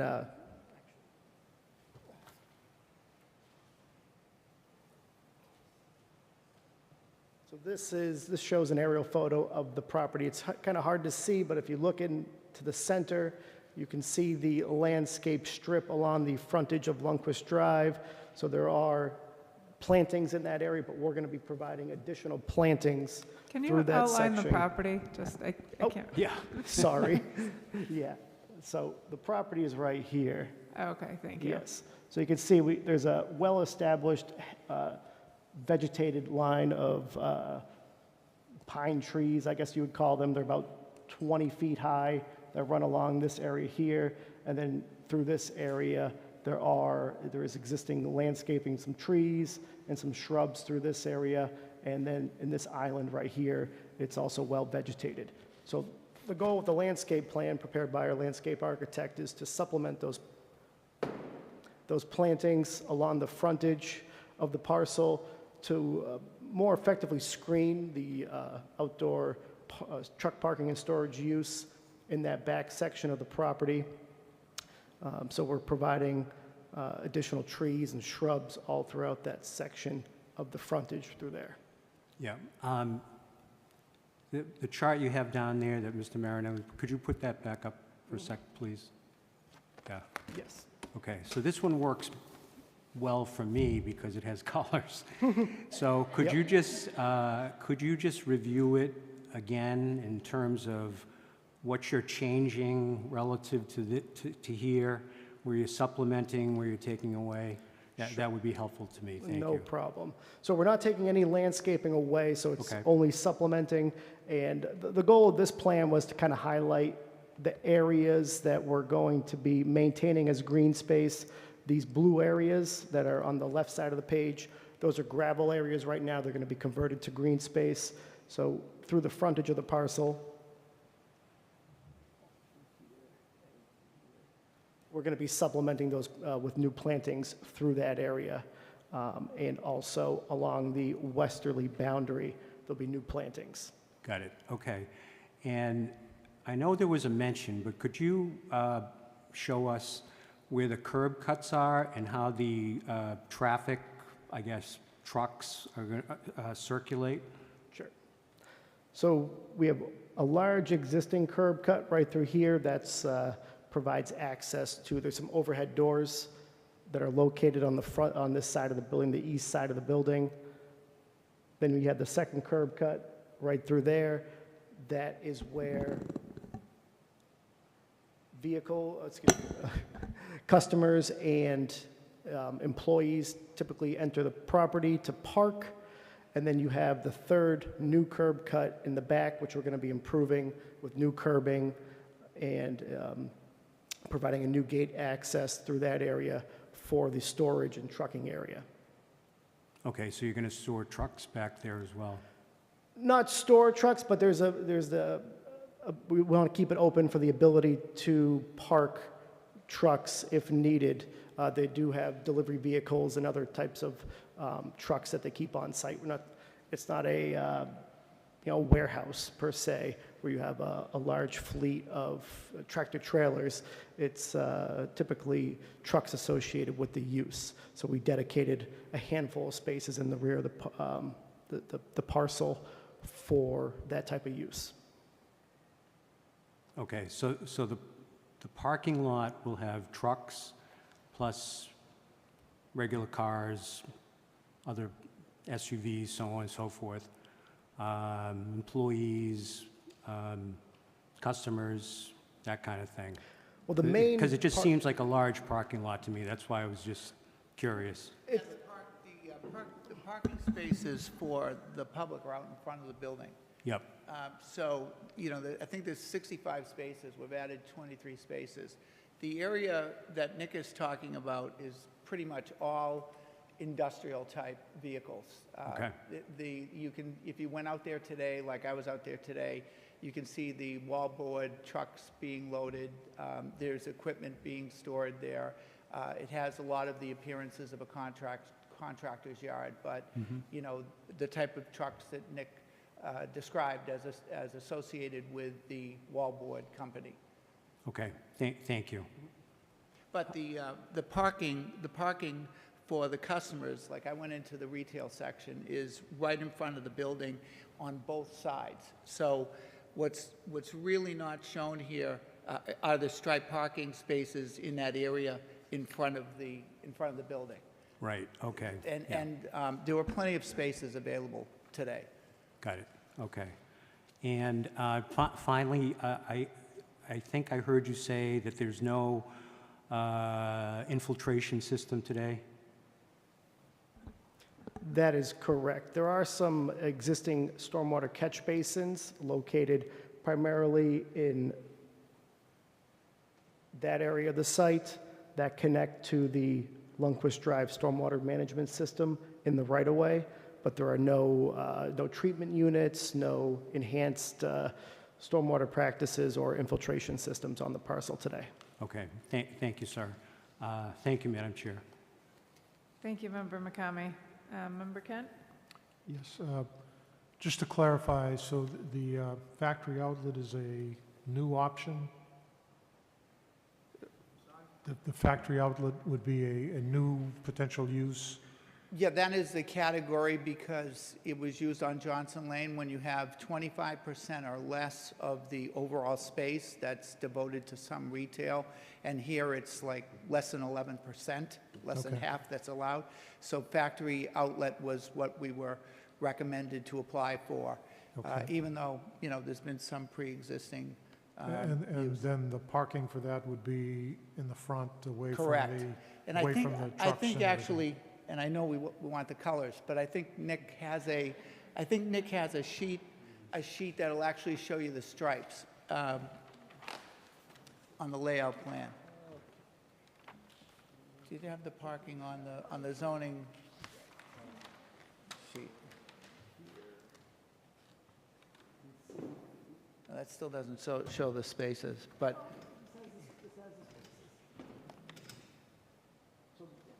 oh, there it is, yeah.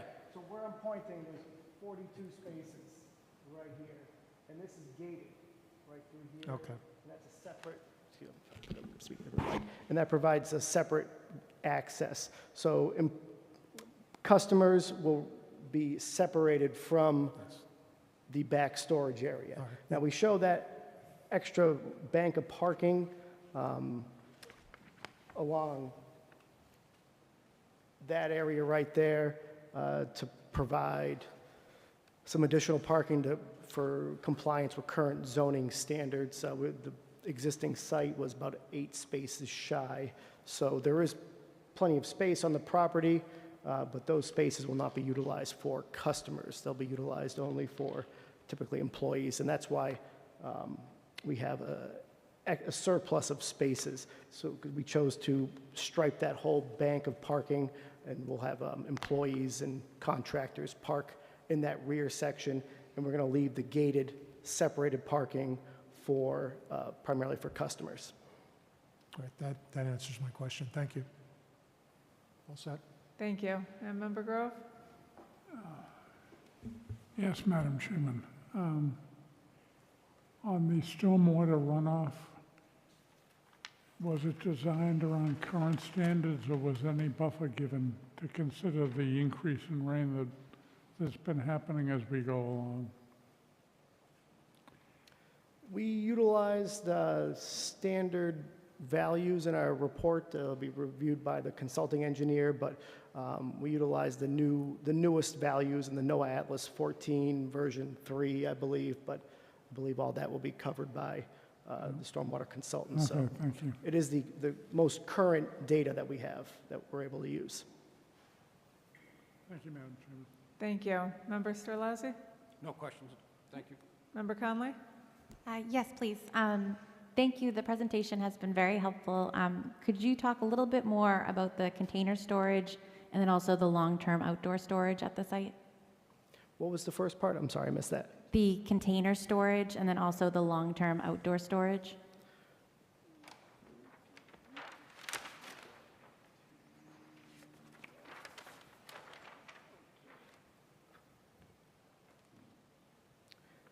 Yes, so if you were to drive by the parcel today and look through the fence, you'd see a variety of, construction materials that are ancillary to wallboard supply. So they also, in addition to wallboard, they sell like metal studs and other types of,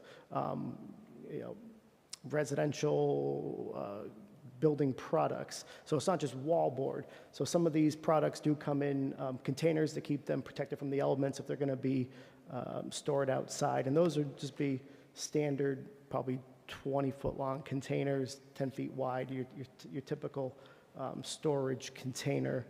So we've dedicated a few areas on that plan for the storage of those items. And then we have some short-term laydown areas. So typically, a large truck may come in and offload. And the way this building is set up, there's no loading dock. It has 2 large, but they're about 20-foot high garage doors on the westerly side of the building. So it doesn't have your standard loading dock where you back up to that loading dock. So they have to have fork trucks come out and remove the materials from the larger delivery truck. They lay them down, they organize them, and then they, for long-term storage of products that are sensitive to the elements, they bring those inside, and certain products would typically remain in the more long-term storage areas that are detailed on the perimeter of the site. Thank you. Thank you. Attorney Marinelli, I think you mentioned a zoning board application. Was there a zoning board relief for the project? Yes, the zoning board relief was notwithstanding the pre-existing circumstances that I described with the impervious, we applied for a variance, so one better than even going for pre-existing. We we applied for a variance from the lot coverage of restricted to 60% because of the pre-existing 77%. We improved that to 74%, reduced that. And the board found that as an improvement and granted the relief. And also on the open space in the watershed, you're supposed to have now 40%, and we had pre-existing 23%, but we brought that up to 26%, along with the landscaping that Nick described. So that also was approved as part of the decision in July, and there was no appeal, and that decision was recorded and the information provided to the planning department. Thank you. And anytime you have stormwater and other improvements, it's a good thing in the town, but I am sort of curious how this ended up, why you're filing now, if there's any Why now? Because, I mean, as Nick described, when you're able to do the improvements for stormwater, where there is where there's currently uncontrolled management or no managed stormwater management and no treatment, but you're also able to achieve a better platform for your truck circulation in an industrial area and your laydown area for the equipment that was described. It's kind of a double benefit to the property. Thank you. I don't have any further questions. So staff report and we talked about the peer review, so I take it you're agreeable to continuing to, I think it was November 14th? Yes. Okay, thank you. And so this is a public hearing. If there's anybody from the public who has any questions or comments on this application, seeing none, be looking for a motion to continue to November 14th. So move. All right, we have a motion by Member Kent Second. and a second by Member Grove. All those in favor? Aye. Any opposed? Okay, all right. We'll Thank see you. you on November 14th. Thank you.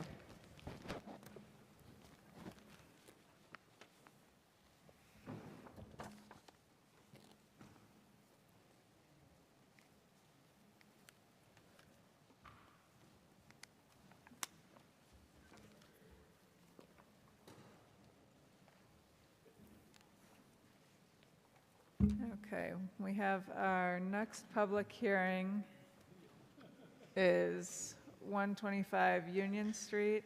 This is a continued public hearing, so Member Conley will remain voting member along with the other four of us, Member Grove, Kent, myself, and Member McCamey. All right, I guess we will start with the applicant, if you're ready. Yeah, Oh, yes. Going to be participating, similar to a recusal. This is the last matter on the agenda this evening. If he wants to, he can leave, or he can go in the B-cam room. It's up to him. Okay. I thought he could still ask questions, he just couldn't vote on it. No, he hasn't been involved in any of the proceedings, and we've had multiple hearings. Okay. So he can't kind of join in mid-range, no. Okay, okay. All right.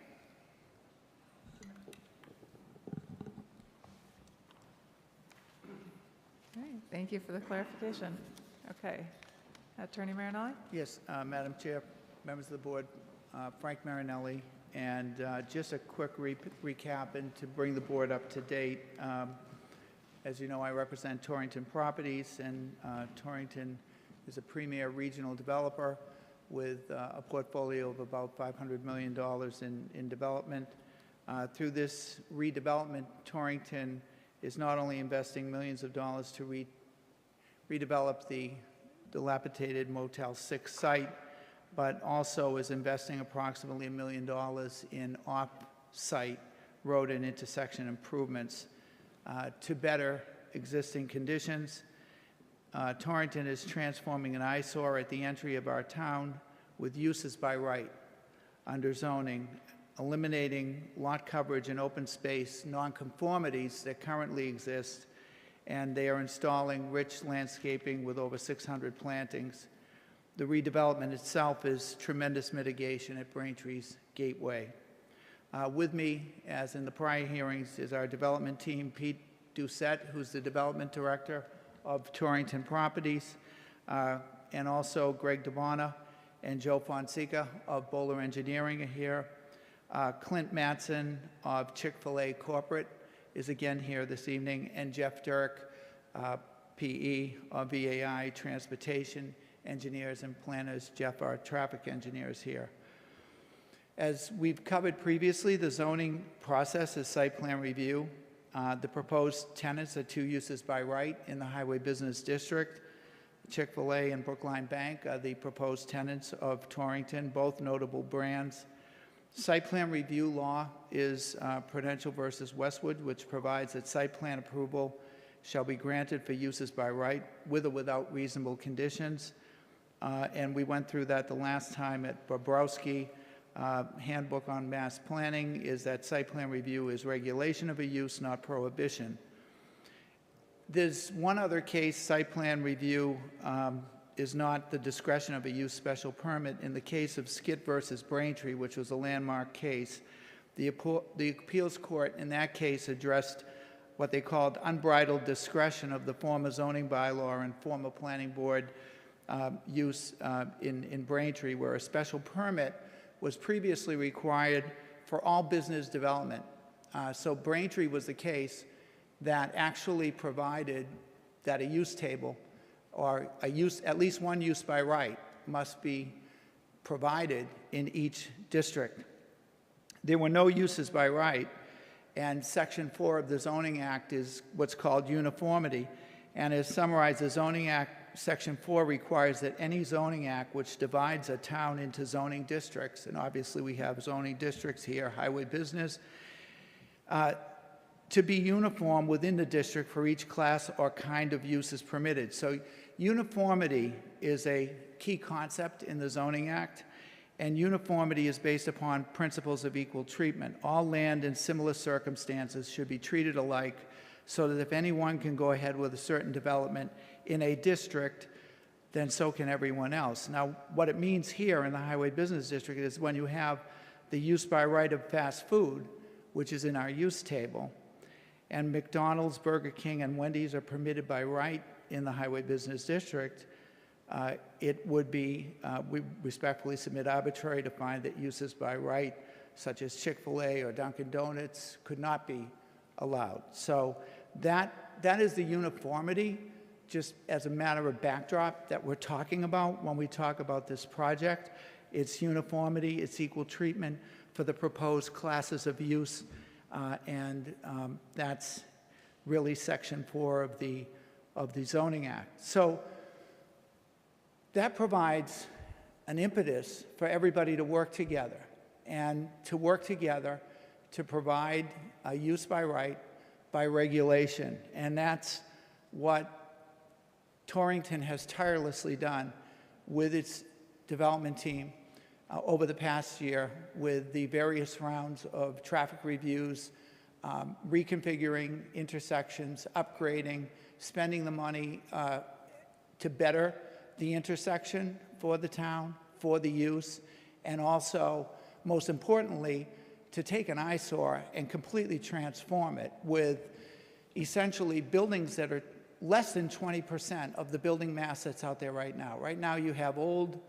motel and restaurant buildings that are about 45,000 square feet.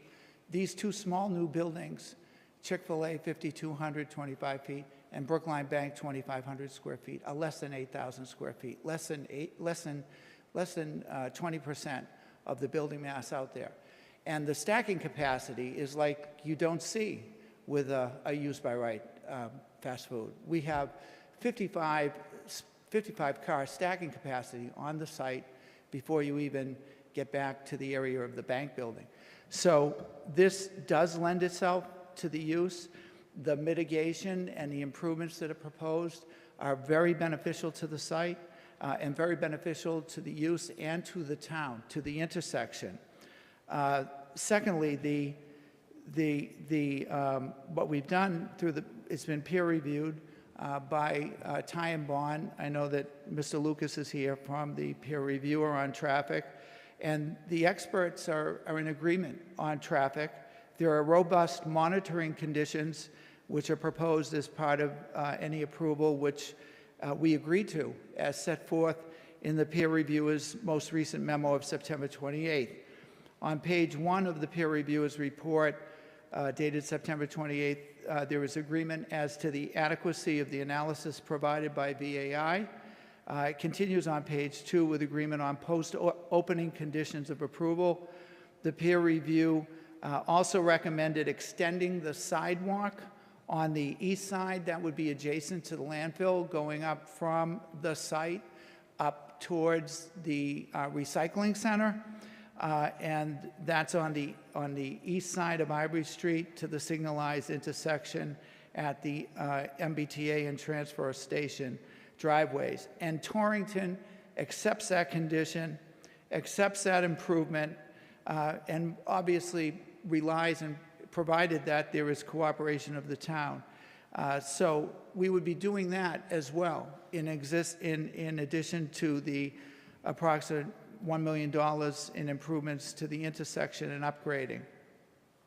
So there are recommended traffic peer review conditions of approval, all of which would be implemented.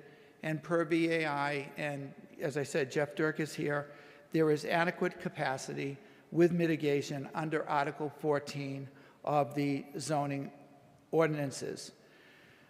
The applicant is implementing all of the monitoring recommended by peer review. It is robust, it is substantial, and you heard last time about the opening week's plan described by Clint Mattson.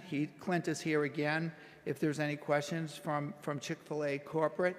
The mitigation including police details and highly trained Chick-fil-A employees, and further that the demand does attenuate and level off over time from the opening week as it has attenuated at other Chick-fil-A locations, particularly as they become more prevalent in the area. And there is one in Hanover, there's one in Dedham, and the applicant did everything that was requested openly and transparently, and we will continue to do that.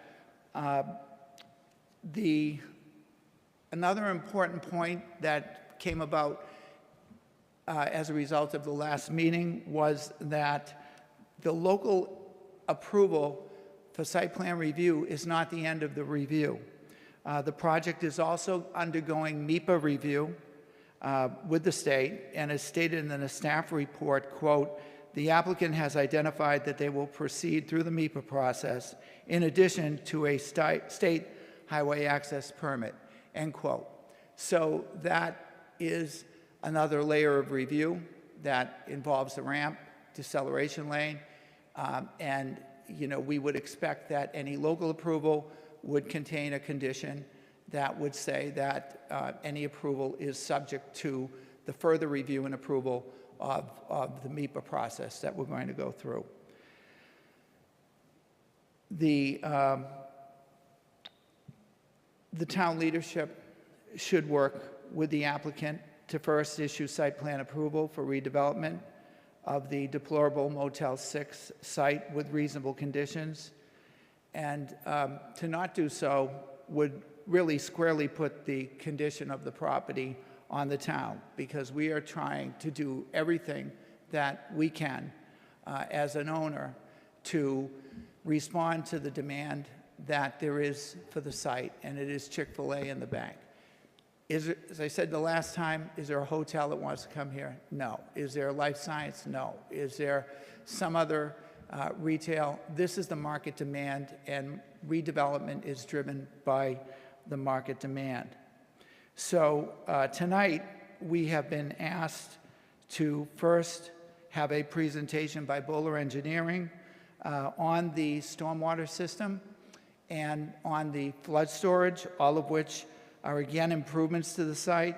Stormwater management, treatment, flood storage have also been peer reviewed by Strong Point Engineering, and I believe that we are certainly meeting all of the expectations of the peer reviewer, and will continue to work with the peer reviewer. I know that Greg DeBona has been working with Strong Point and Eric Dias, and they recently had a site meeting, and Mr. Dias issued his recent report of October 6th, earlier October, and then we responded to that on October 6th and filed it. So with that, I think that the staff has requested that we have a presentation on stormwater, on flood storage. Before we do that, I'd like to, Pete Doucette, who's the Director of Development from Torrington, who has projects throughout the region, would like to address the board as to the commitment of Torrington to Braintree, and that they will always do what they say as the owner of this property. Thank you. Thank you. Thank you, Frank, and members of the board and the staff. So just on behalf of Torrington, I know we've got Frank and a great team here, but I haven't really spoken in the past and just wanted to reiterate, we purchased the property in March of '22. It's a challenging site. We all know that, and we appreciate all the members of the public and the board and the staff and the peer reviewers. And it's been a lot of work to get it to this point, but we're 100% committed to developing a successful site. We've invested a lot already. We will invest a lot more to get it there. We have tenants that are going to invest in the property. They build their own buildings, so they're ground leases, and they're fully invested in this property. We've put a lot of work in. We've listened and heard everything that the staff and the board and the public has said. We've had, I think this is our third visit here. We've had, countless meetings with the staff, and, we're here for the long haul. Our goal is to create a successful development. We understand that it's not going to be perfect, but we're committed to making this the best that we can. I'll be involved through the development, through construction, and we want to be a good partner with the community and be a long-term owner and developer of this property with Chick-fil-A and with the banks. So we're going to continue to hear everything you have to say, and we're fully committed to that. We've also, we've done everything that's been asked. If the site has had an issue, we've done it. If there was any concerns, we've addressed it.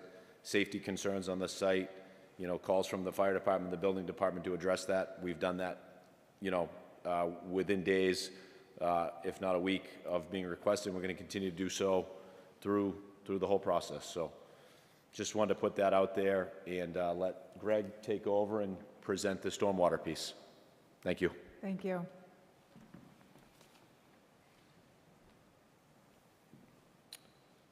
Thank you. Appreciate it. Greg DeBona with Bowler Engineering.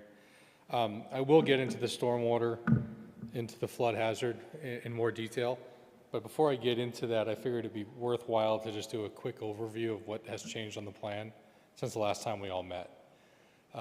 There was very thorough professional review letters that were issued out before the last meeting, and you all saw the responses that we put forth that outlined the changes that we were going to make.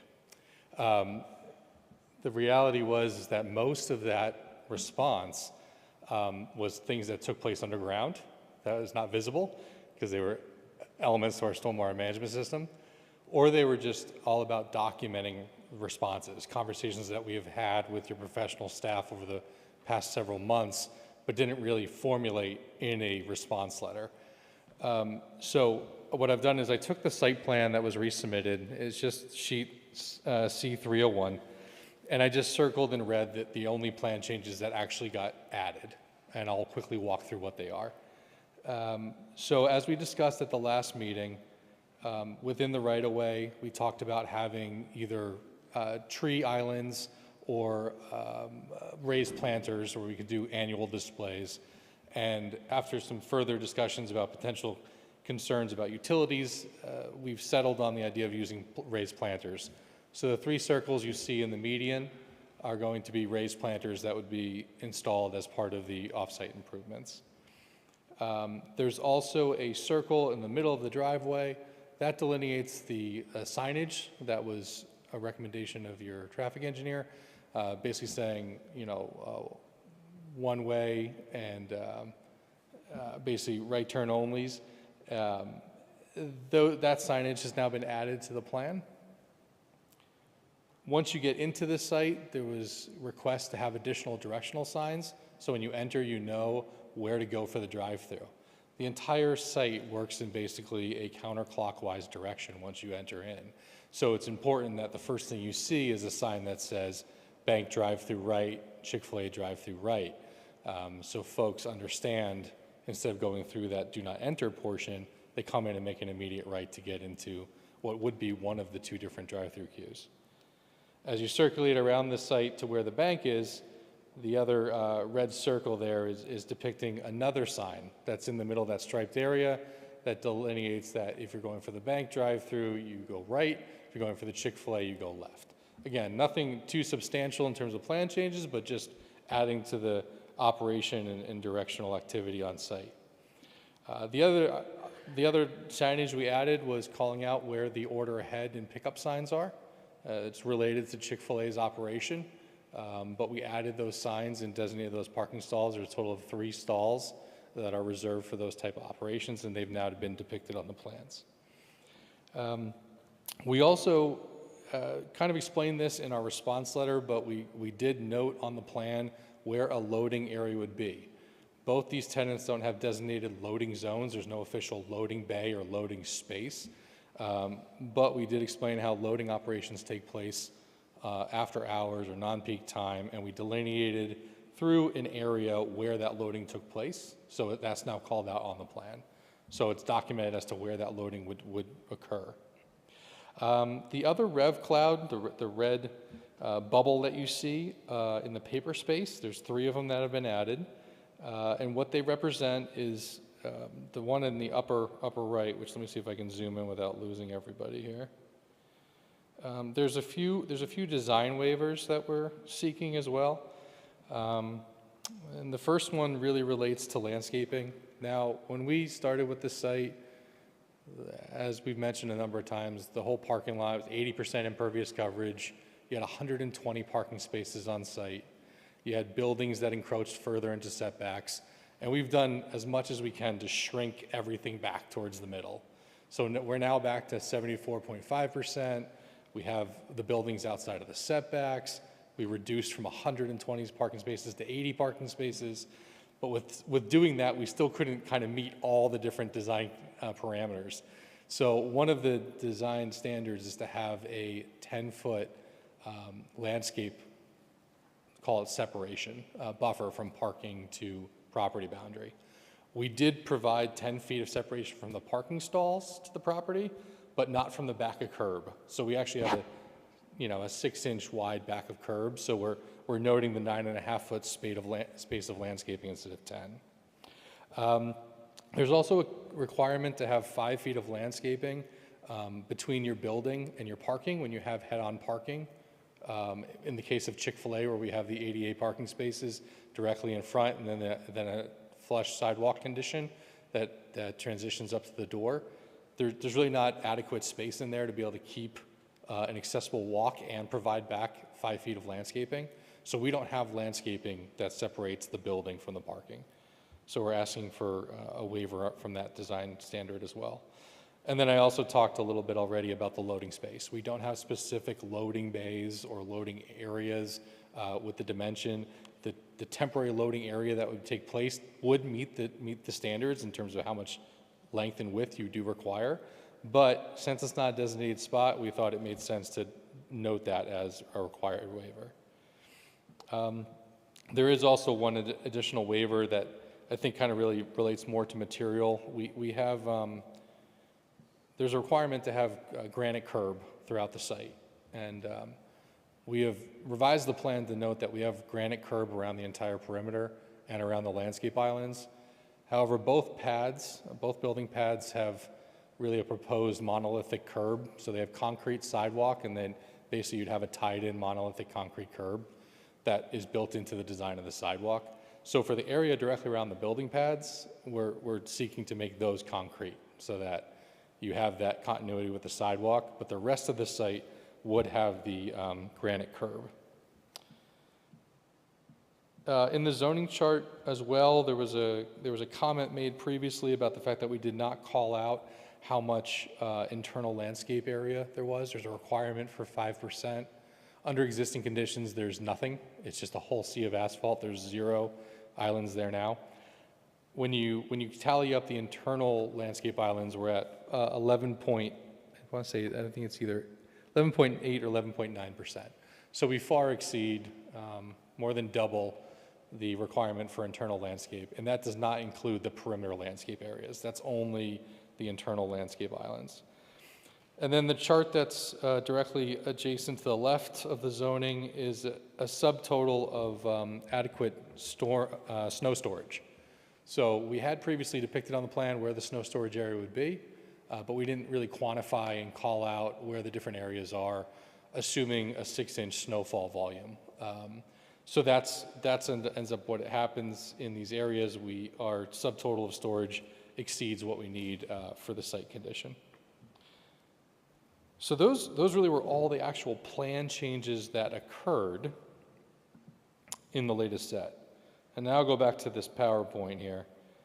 And we went through this in pretty good detail last time, and I'm not going to go through all the slides, but there's a couple in here that I want to highlight that relate specifically to flood hazard impact as well as stormwater.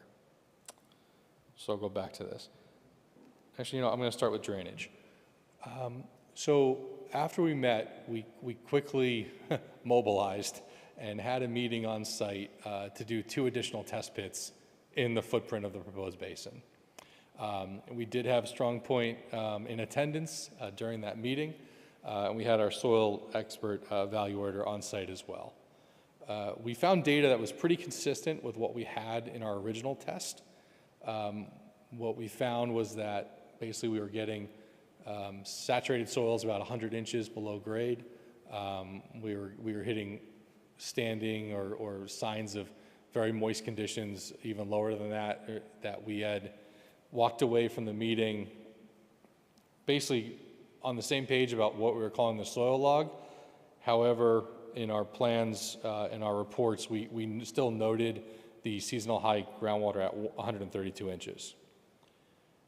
That led to a modification of redesign, modification of drainage report, and everything got resubmitted back in. In Strong Point's letter that I believe came out on October 3rd, it noted that discrepancy of the 100 inches versus 132 inches. And we quickly had calls with Eric as well as Connor to get everybody on the same page and rediscuss that condition. We acknowledge that the soil was definitely saturated at that 100-inch depth.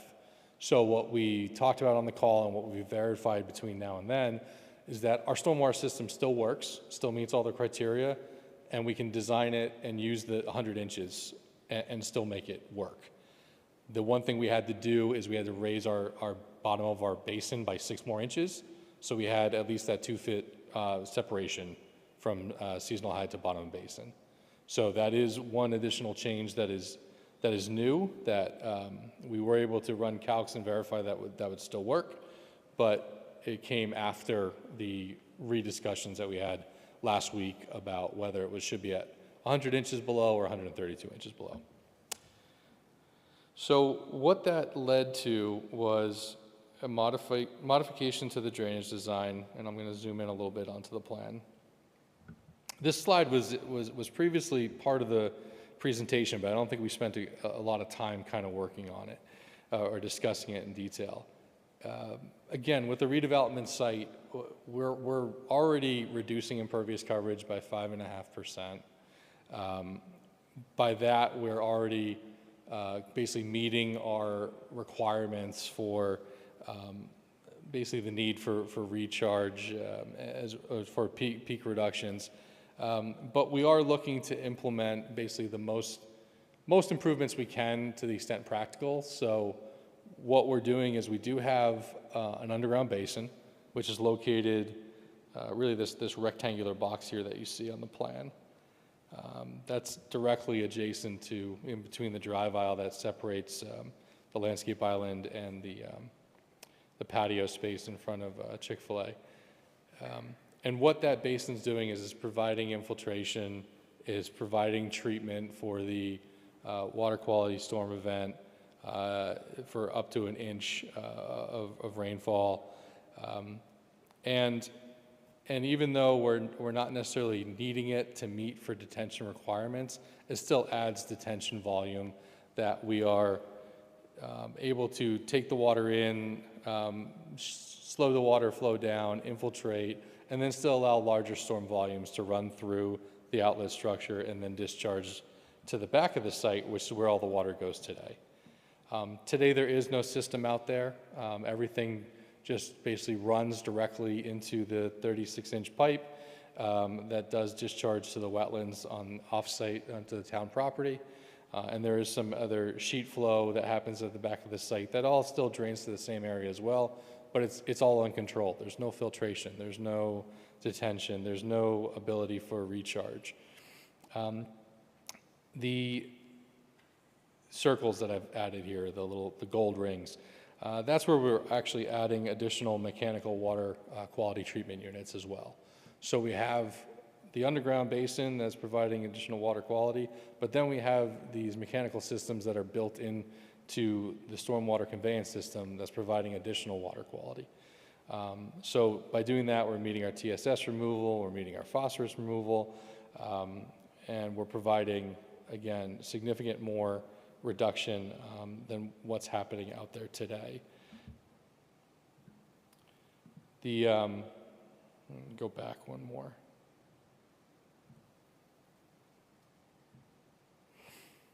So kind of related to stormwater is how we are grading the site and how we're dealing with flood hazard. So we have flood hazard on the property. Currently about 28% of the site falls within that flood hazard area, and that's been delineated as basically any portion on site that's below the elevation of 64. So what this map is showing, this is kind of just more of a high-level overview. The colored map depicts areas that we're filling on site versus area we're cutting. It's only really relevant because as a condition of flood hazard and what we're trying to do when we're redeveloping sites is we want to make sure that we're actually providing more storage, flood storage capability on site than pushing it off site, which would then potentially have impacts elsewhere. So when you're dealing with flood hazard, you want to keep that water. More water on site is better. And therefore you don't have any impacts of public safety or off-site impacts. In this case, when you see all these different colors and the brighter the red means the brighter the cut, the brighter the green means the greater the fill, what it represents is that we have a site here that is still in a condition where we are filling basically the left-hand side of the site to try to balance out that soil and raise the area over by the bank and raise the area by where the driveway is, but providing additional cut closer to the wetland area, closer to where the flood hazard limit actually is. And in doing so, we're able to actually provide 209 cubic yards of flood storage on site. So that's an improvement from what is there today. This next slide is really, this plan is part of the plan set. So these drawings I'm just taking right from the plan set and putting into this presentation, adding some bullets on it. So it's no real new information. It's just in a slightly different format. What we did here is that we just highlighted in red where the new flood hazard elevation would be, which is that elevation 64. What really happens is because we need to keep the building itself raised above, that almost kind of floats a little bit as almost like an island, but then all the surrounding drive aisles and parking lot areas around are still within that flood hazard limitation. So that's how we're making that balancing work. We have to build it up to get the building out, but then we have the driveways around lower. This is very common practice for how you balance sites in a flood hazard area. You get your building up first, and then you work the rest of the grades around it. So based on that, to meet the criteria of the flood hazard area, we have our first floor building above the flood elevation. These changes will not derogate from the intent and the purpose of the wetlands in the floodplain district. We do not see any concerns about endangering the health and the safety of the public. In fact, by raising the driveway entrance up, which is also one of the criteria that you're supposed to be trying to meet, the driveway entrance should be 1 foot above the flood hazard elevation. The challenge we have with this site is that Union Street itself is in the flood hazard as well. So you can't really raise our driveway up above Union Street because we need to tie into Union Street. So we are tying in right at that flood hazard elevation, but there's no really opportunity for us to go a foot higher without trying to somehow raise the entire street, which then we wouldn't be able to do because then we'd be adding more fill really within the floodplain.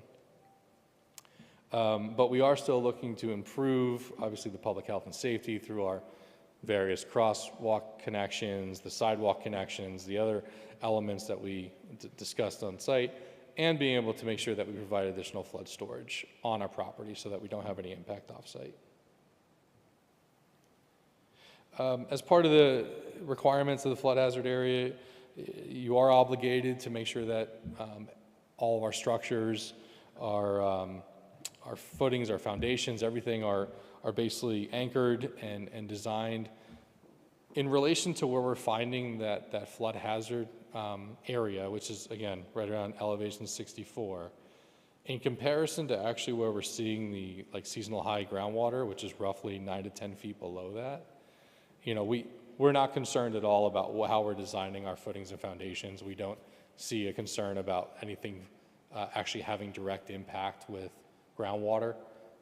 So we do have our typical footings and foundations depicted on the plans, but they're going to be far above any of those areas that we'd be concerned about the actual impact to the flood impacts. The only other thing I'll say about flood hazard is kind of anecdotally, when you look at how the mapping is depicted and how the elevations are set, if you were to translate that to how things really work out in the field, you would expect that at every storm event that we have, our parking lot should be flooded, Union Street should be flooded, there should be a historical record of pipes backing up with water coming out because we have various points on our site that are far below this elevation. And that's not really the reality of what's happening out there. Now, we're not trying to challenge the flood designation, we're just gonna work within it. But our outlet pipe that we all tie into, that's down at elevation 54, so that's 10 feet below.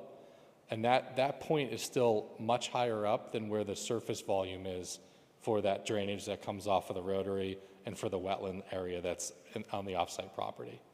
So we've had multiple site meetings out there, we've walked around, we've looked at these discharge pipes, we've looked for evidence that says, okay, we have a flooding problem here, we have an issue that's gonna make our site not work, and we haven't been able to find it. So right now we feel really confident that what we're proposing not only will improve the flood hazard design on site, but again, will not have any negative impact to the project.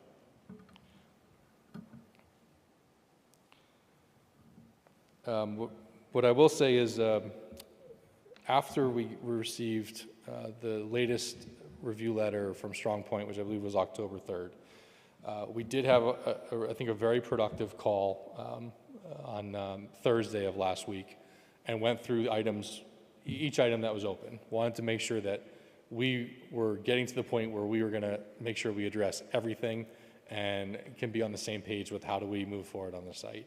Our office issued out a letter on Friday, on October 6th, documenting the conversations we had at that meeting and exactly how we're meeting those criteria. I think because of the holiday and because it's just not that possible to turn everything around within 24 hours, we've already made the calculation adjustments and revised the plans, but we do still owe a final set back to Strong Point to do a final review and to basically affirm the comments that we put in the letter. But we are very confident that we have now addressed those comments and are on the same page with how we're using let's call it the seasonal high stormwater elevation into our design and into our calcs.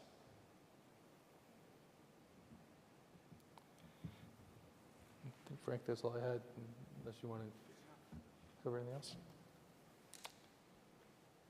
Sorry, I'll go back Thank to you, the other Greg. slide. So, Thanks. yeah, if there's any questions on that aspect of the project, we're happy to answer them. I think we have Mr. Diaz here. Could have you give an update on your perspective of the review, please? Yes, thank you, Madam Chair. For the record, Eric Dias, registered professional engineer with Strong Point Engineering. Greg did a great job. He is correct. We did go out on site. We did do some additional test pits. They really did. They were consistent with what they had found previously, but they really did help us to understand what's going on under the ground better and gave us a better level of comfort. So we did have that discrepancy with the groundwater determination. I was very happy that they, A, agreed to go with the more conservative approach, and B, could make it work with their design. So with that regard, the only thing that we're waiting to see is just to take a look at those plans. All of the adjustments we're talking about are underground. I don't think they affect the practical functionality of the system. They just really meet regulatory separation requirements to groundwater. So I think that's very much confirmatory. The only other comment that we had is with regard to the 36-inch pipe. The calculations show a very slight increase in flow going to that 36-inch pipe. That 36-inch pipe combines with the rest of the stormwater coming off the site and goes to the wetland nearby, which is the design point. At the design point, there is a reduction in flow. So overall, they're meeting the intent of the regulation. The only concern that we had is just to confirm that that 36-inch pipe is not already at or above capacity and that it can take that slight increase. So one thing that we suggested was, start by reaching out to the local DPW. If there's a problem, there's a very good chance that they know about it.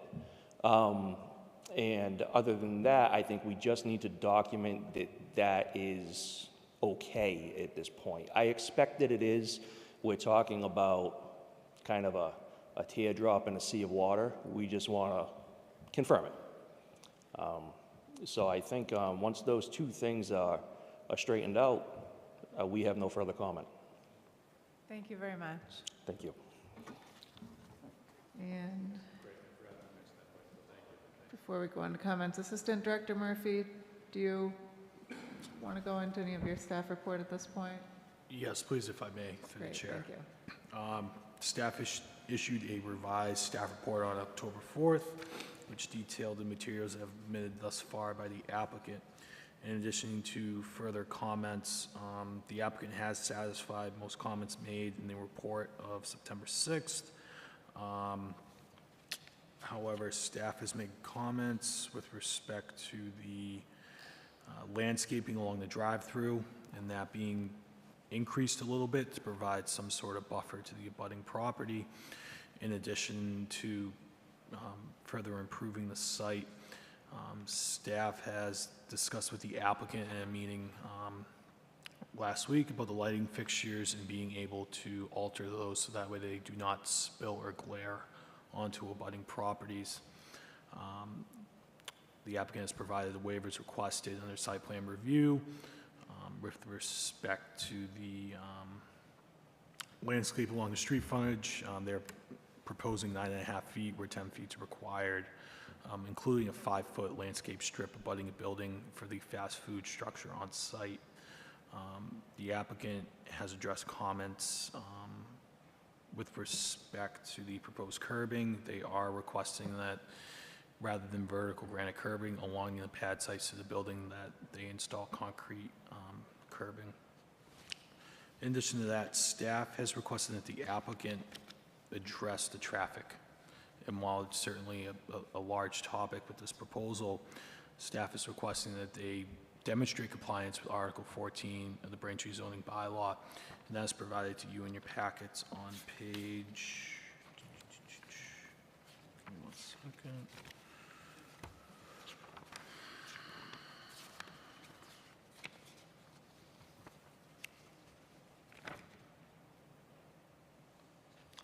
As under bullet point, my apologies. Under bullet point. Yeah, under bullet point O, where it says traffic study, yeah. Staff requesting the applicant provide compliance to Article 14 of the Braintree zoning ordinance as detailed below. The revised TIA dated June 2023 does not speak to compliance with this portion of the bylaw. For those interested, it is section 135-1405, which details the traffic capacity. I'd like to read it into the record if I may. Subsection A, prior to granting a special permit or site plan review, the special permit granting authority shall determine there will be adequate capacity on all impacted streets for the build condition. Paragraph 1 states, if adequate capacity is projected on any impacted street for the no-build condition and a development causes a decrease in level of service, special permit granting authority may require implementation of mitigative measures to restore the level of service to the no-build condition.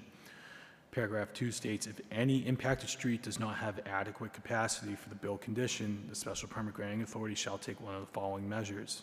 A, the SPGA may require the implementation of mitigative measures to achieve adequate capacity, or B, the SPGA may deny the application. Paragraph 3 further states, prior to granting a special permit or site plan review, the special permit granting authority shall determine if any impacted street will be the receptor of excessive traffic. Special permit granting authority finds that there will be an increase in projected traffic, any peak hour or ADT, between no build and build condition of the design year greater than that indicated in Figure 1 below. Special permit granting authority shall take one of the following measures. Paragraph 1 states special permit granting authority may require the implementation of mitigative measures to reduce the volume of traffic, or second option is the special permit granting authority may deny the application. Included in that citation is Figure 1 as found under 1405. Further comments state, given the high increase in volume due to the proposed development under the build condition, there's cause for concern that the applicant may not be able to meet this section of the bylaw, in addition to decreased levels of service along the public ways. The applicant shall continue to work with town staff regarding proposed pedestrian access to the site, especially along Ivory Street, that would offer improved connection to the corridor in sight. At the beginning portion of this application, when it was filed, there was discussion about implementing pedestrian access from the corner of Ivory along the landfill side of Ivory Street up to the intersection where the parking lot is there, crossing over to the MBTA garage. Town staff is working with DPW on identifying the road width for Union Street and determining that there would be able to provide a suitable pedestrian access at that point. Staff has offered further comments with a formal recommendation. The applicant continues to address comments made by staff, peer reviewers, the public, and board members. There are multiple revisions to be made. Staff does offer concerns with the proposed traffic in relation to the Ivory Street corridor, concerning the increase in volume along Union Street, Ivory Street, and the Rotary. Staff is requesting the applicant respond to the staff report in full in order to proceed with a formal recommendation on this application to the planning board. Currently, staff is recommending the public hearing be continued with testimony for the November 14th, 2023 planning board meeting.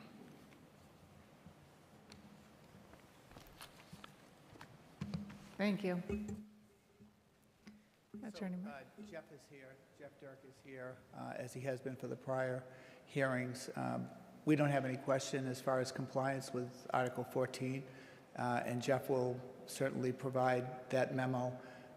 And we've implemented all of the requested conditions of the tie-in bond peer review.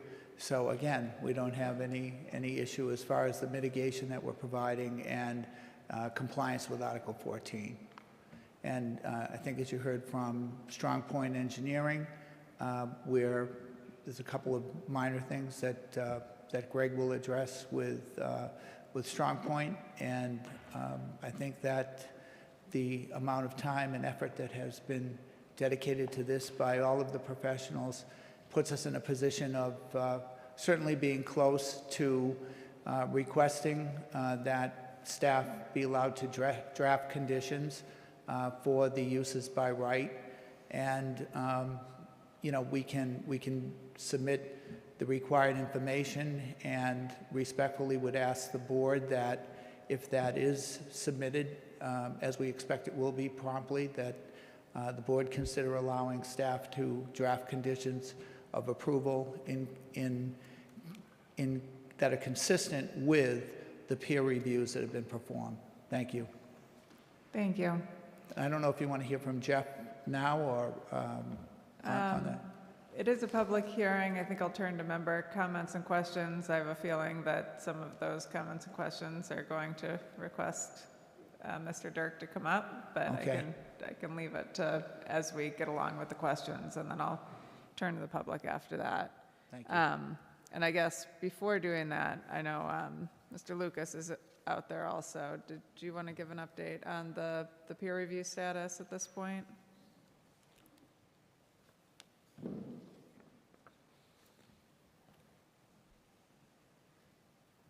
Thank you. For the record, Greg Lucas from Time Bond. And there was some additional material that was submitted by Vanessa after the last hearing at the request of the board.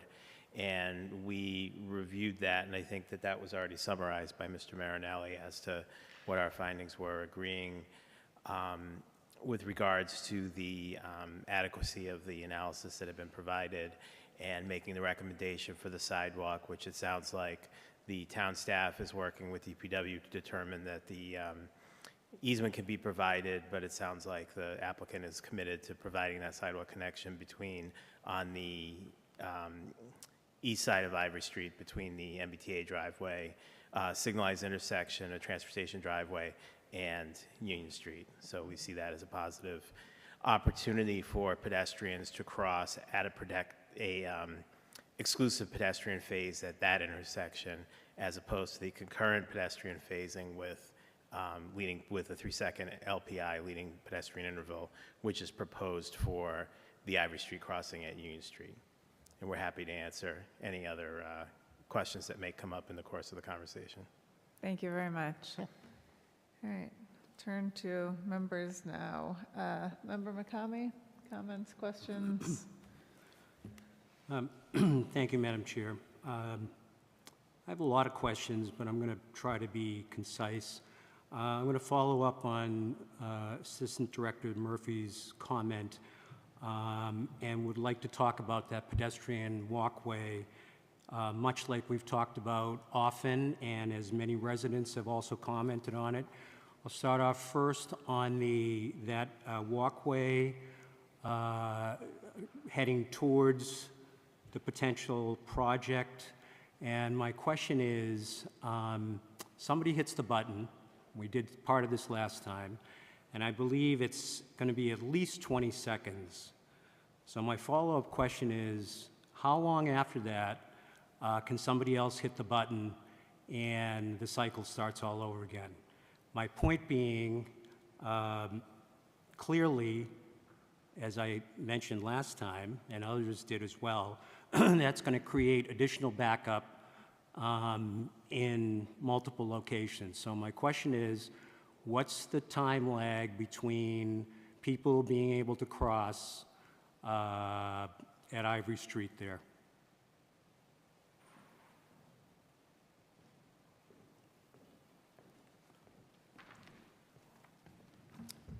Good evening, Madam Chair, members of the board. For the record, Jeffrey Dirk with Vanessa & Associates.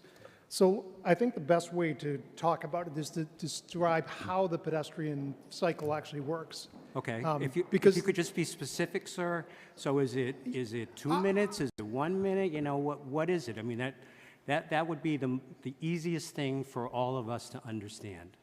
We understand you hit the button, it causes a signal. My question simply is, what's the time? What time is it between your ability to hit it first and then to hit it again?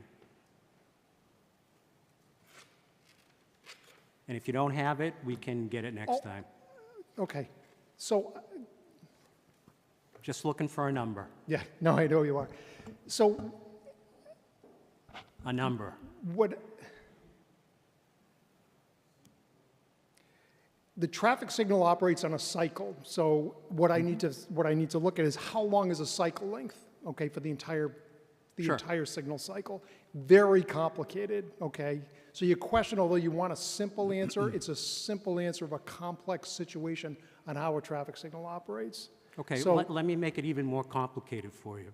Along the Ivory corridor, we're going to have that pedestrian walkway, if I'm not mistaken, where cars exit from the MTA, there's also a walkway there, and there's a walkway at the end of Ivory Street, right, near Pearl Street. We have 3 different pedestrian crosswalks, not to mention the crosswalks going to Braintree Marketplace. So my first question, I think, hopefully, is simple, despite the fact that it's cycling, electronic part. Now you have a multi-factor light cycle going and all these other things. So No, how are they all going to work? Okay, you're overcomplicating the way that the system actually operates. You're adding in multiple variables that do not occur simultaneously. Okay. They just don't. Great. So I think we need to, as you said, you asked a simple question, you want a simple answer to that question.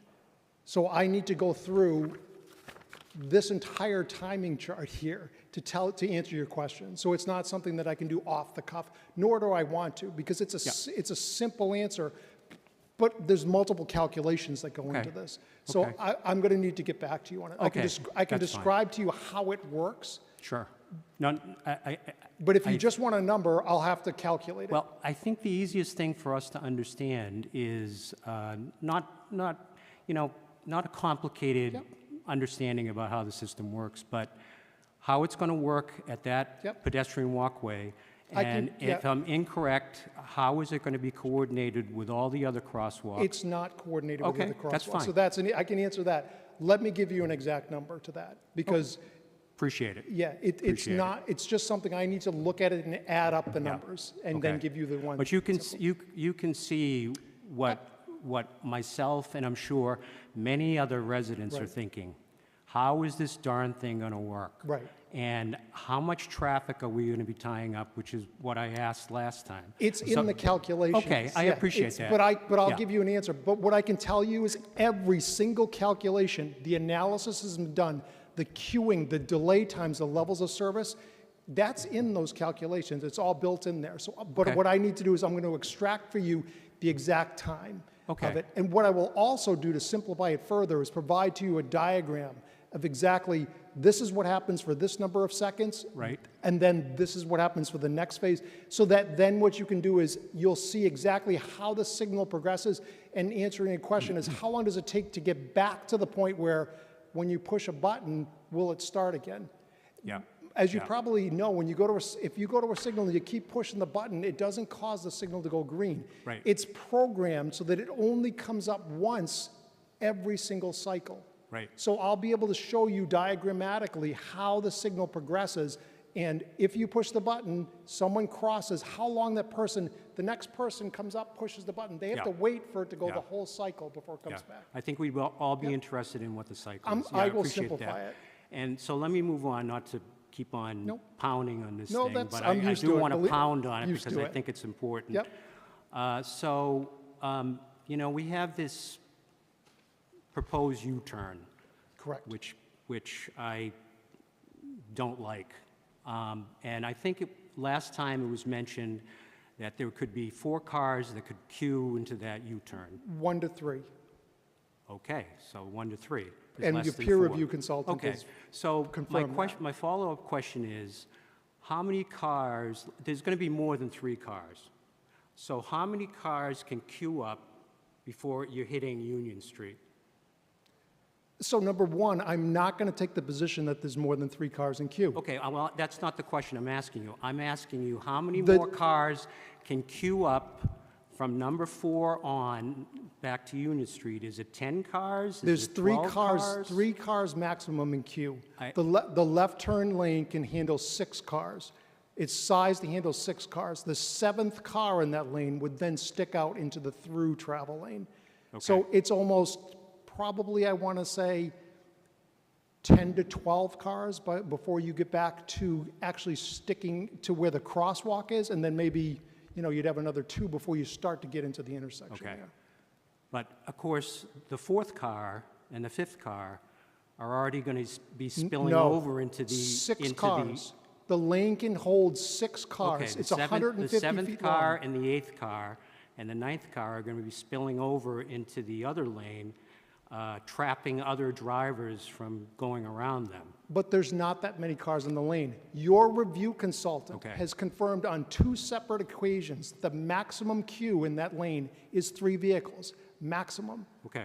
In the year 2030, with development in the area and future traffic volume growth in the area, that's what we're predicting for the Okay. queue. It's 3 A vehicles. lot of residents who have lived here all their lives, including myself, I think they're questioning that. Okay. So That's why you have a I consultant. understand what's in the numbers, but they're questioning that. Same thing, I was on the expressway the other day, I got off at Union Street.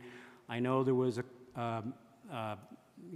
comment, well, we're going to extend the exit ramp. I just didn't see it. It's A going com- to... Not a comment, Yeah. a commitment, a Yeah. request from Mass DOT.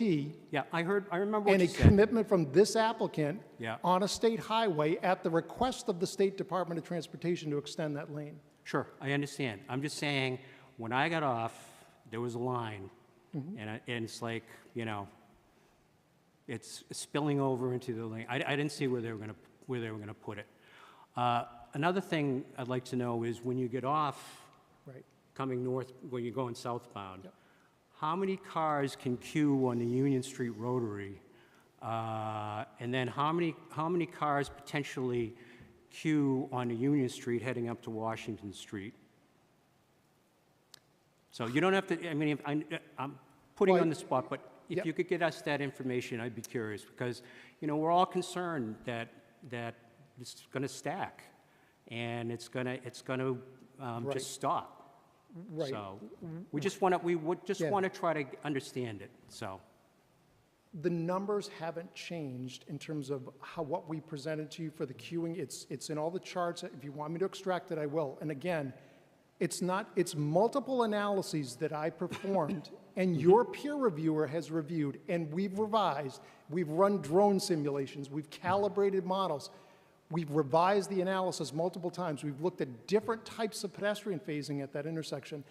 And what you've heard is it keeps coming back the same thing. Your review consultant has taken a look at this and has said, with the improvements that we're doing, with the extension of the queuing space on the off-ramp to the highway, this project's traffic impacts are mitigated. Okay, you have a new project going there, and there are going to be people who, I want to get off and go to Chick-fil-A.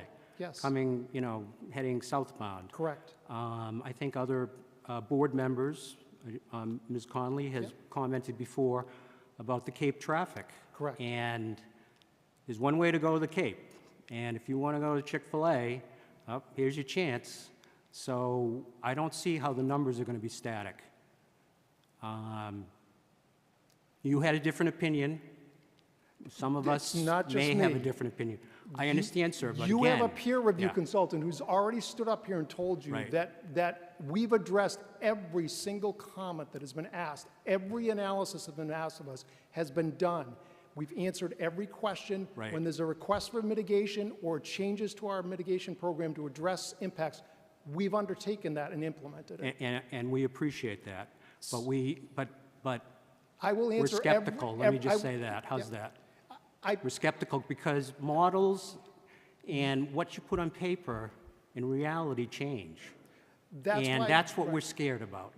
That's why at the request of your consultant, we've tweaked the model. We've pulled more traffic off of Route 3 to reflect the fact that during the summertime, we'll draw more regional traffic than local traffic. Yeah, but before you said that there wasn't going to be any summertime traffic coming that's off. that's not what I've said. Okay. And what was You requested said there by was not going to be a seasonal impact.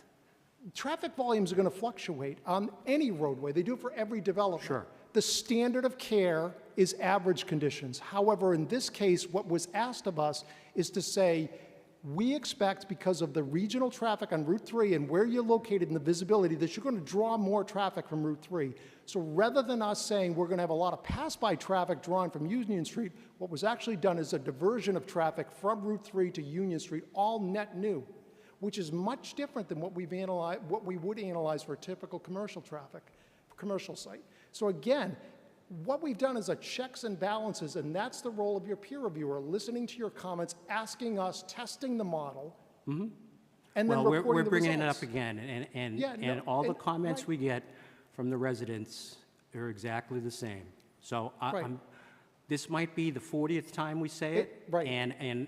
But that is my job, sir, I'm sorry. Right. No, Okay? you don't have to And apologize. I I will understand your answer your job, and we questions. appreciate it. Yeah. And when you can get us those numbers, that'd be great. But I just want to say that, we heard that this is not a perfect project, respectfully, and I think a lot of residents feel that it isn't. And, that's why we keep bringing up the same issues, because they are very concerned, they're beyond concerned. Okay, and we'd be remiss in our jobs if we did not bring it up every single time. So that's why we do it. But we appreciate we'll take your information when you have it. Yeah, no, Okay? and really. Thank you very much. Yeah, no need to apologize, and all of your questions, I will answer them.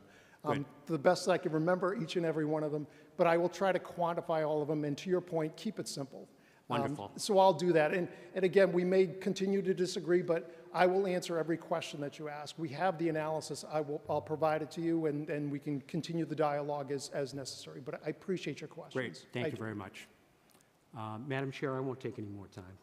Thank you, Member McCamey. Member Kent. Sure.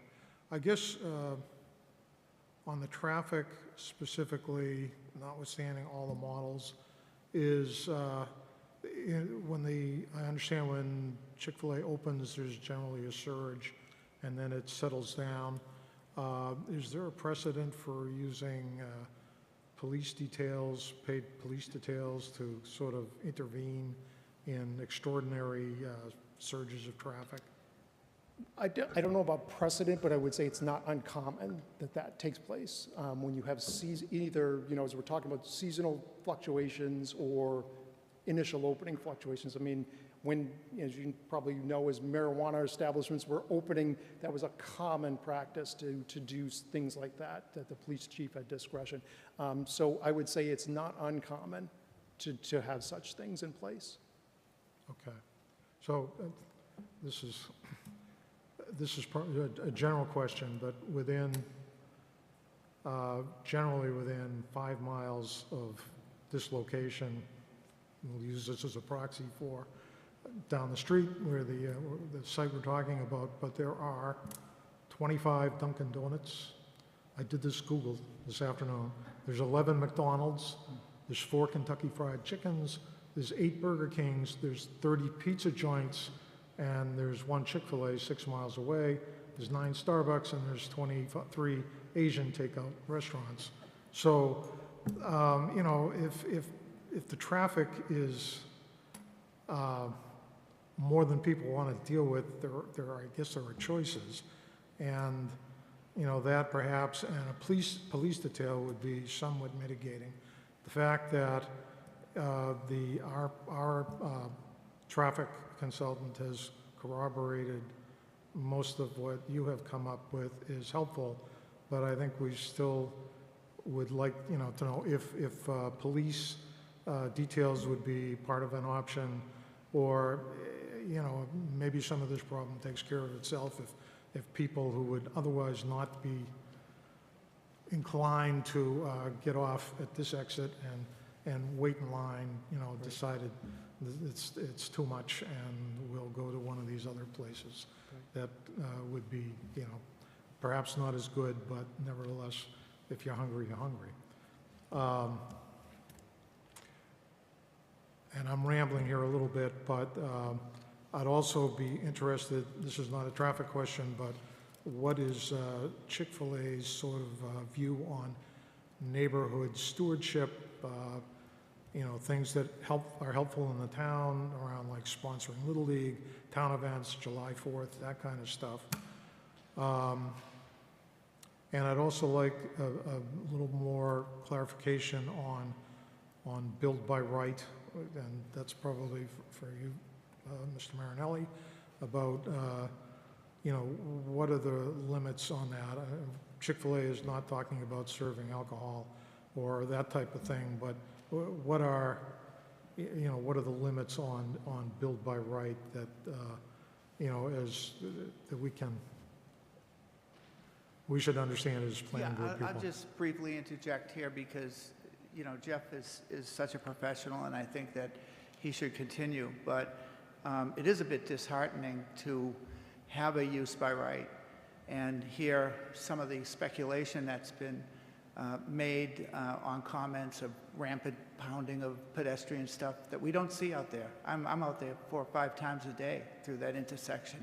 And, you know, pedestrians cross at the top, they come down on the side of the MBTA, and they go in without a lot of the kind of crossing that was presented as speculation and hypotheticals on pounding.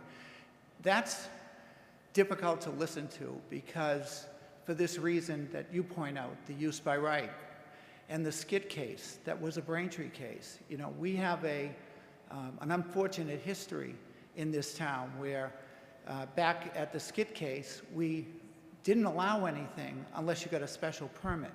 And the court said that's completely wrong and that you have to adopt basically what happened in the mid to late 80s was the town adopted a use table. And that use table is in effect here with fast food. And there's no super fast food category, and there's no fast food on steroids category. So everybody's in fast food, whether you're Wendy's, Kentucky Fried Chicken, McDonald's, Burger King. And imagine if we dissected and said, you know what, back 3 or 4 years ago, Krispy Kreme is a crazy surge of demand. You can have anything, but we're not going to do Krispy Kreme.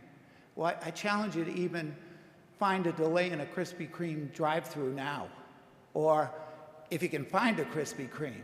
But what the rage is today may not be the rage tomorrow. I think that Chick-fil-A has a great product, and I think a lot of people would agree that it's very sustainable brand, and we see the sustainable brands all around us, and they're allowed by right.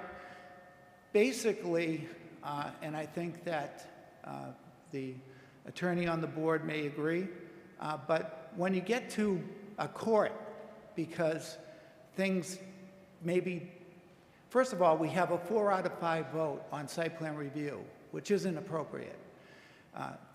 Basically, site plan review is majority vote. So we have a completely vulnerable bylaw under 711. So that would be unfortunate because things should be resolved at the local level. But you've got a party that's invested significantly here in acquisition, a party that wants to get going yesterday on transforming the site. And if it's not transformed with the use by right, which is the demand that we have here, the market demand. I mean, it's okay to say we'd prefer a flower shop, we'd prefer a W Hotel, a Hyatt Hotel, we'd prefer this or that. The current mayor told us he wanted this type of use. We met with him on October 5th of 2022. This is the plan that was then put forward at great expense. They spent hundreds of thousands of dollars in all of these rounds of reviews. So when you get to a use by right, and in my opinion, when you get to a court of law on a use by right, you have experts. You don't have speculation. Speculation is not evidence. You have expert reports. You have the peer reviewer for the town who has given the report. You have, as Mr. Dirk said, his report. And Mr. Dirk, because he's the expert, not me, he referred to the commentary of Ty and Bond on behalf of the town. So I think that it has been peer reviewed. Everything is, somebody said perfect. There's a great gap of good things between good and perfect. So, you know, you don't have to be perfect. There's a great deal of good things between good and perfect. Part of that is $1 million being spent on the intersection and off-site improvements, in addition to removing this deplorable eyesore that everyone complains about. at our gateway, but here we are, apparently stuck in a situation where we need to approve site plan review for something that is 20% the building mass with 650 plantings out there that people will be proud of to see a landscaped property. And we're putting a sidewalk in. We're doing everything that you possibly can do in good faith and with great transparency throughout this process. Anecdotally, you know, my views are just as good as some other resident, but I'm not an abutter or an abutter to an abutter. And that's, again, the legal process. When you get into an analysis, and this board has a fiduciary duty to properly evaluate a project under the requirements of the law, not say because I heard from this resident or that resident, I don't believe it, or I have great skepticism. The experts have reported after a year. There's nothing more that we can do other than Jeff answering the questions, which he, of course, will answer. But I have great trepidation from some of the things that I've heard, because it's not about denying a project or failing to approve it based upon anecdotal stuff or 5 or 6 residents that I've talked with that experienced some issue. That's not what we have in the legal process and the professional process that one reasonably expects on a site plan review with a use by right. So, you know, as a lifelong resident myself and living very close to that intersection, I walk from my house to my office often, and I walk through that intersection. And I don't have a problem. And I do it at all times of day, at night sometimes. And, you know, the pedestrian element is not as great as has been presented here tonight. And there are ways, whether you cross at the top of the hill, which is where the bulk of the neighborhoods are, not on my side of Route 3, but on the Thayer Academy side of Route 3, on the Thayer Academy side of this intersection, is where a lot of people come down to the T, and much more so than from any other direction crossing in that intersection. We heard Jeff talk very well and very persuasively about exclusive timing and exclusive pedestrian signals up at the MBTA and the recycling center section, and concurrent, like we have right now in the intersection. And concurrent works. Concurrent is going to be the way that it's going to work with the Chick-fil-A. So I want to be hopeful. I think that we should be working together. I think that we should not have any prejudices or biases or impediments in our heads that this isn't going to work. We reasonably relied upon what we were told by the chief executive of this town. I don't want housing, do a use by right. Myself and Jay Bisignano, the principal of Torrington Properties, met on October 5th, 2022. That was the charge. That was what we did. And here we are. It's a year later. It's a year and a couple of days later. And so we want to move forward. We want to invest. We want to do a good project. As Pete said, they're committed to the town. They own the property. And if it stays the way it is, it will be squarely on the town, not on this owner. This owner has done everything in good faith. I don't care what anybody says. There isn't any way that anybody can push back and attribute anything to this owner.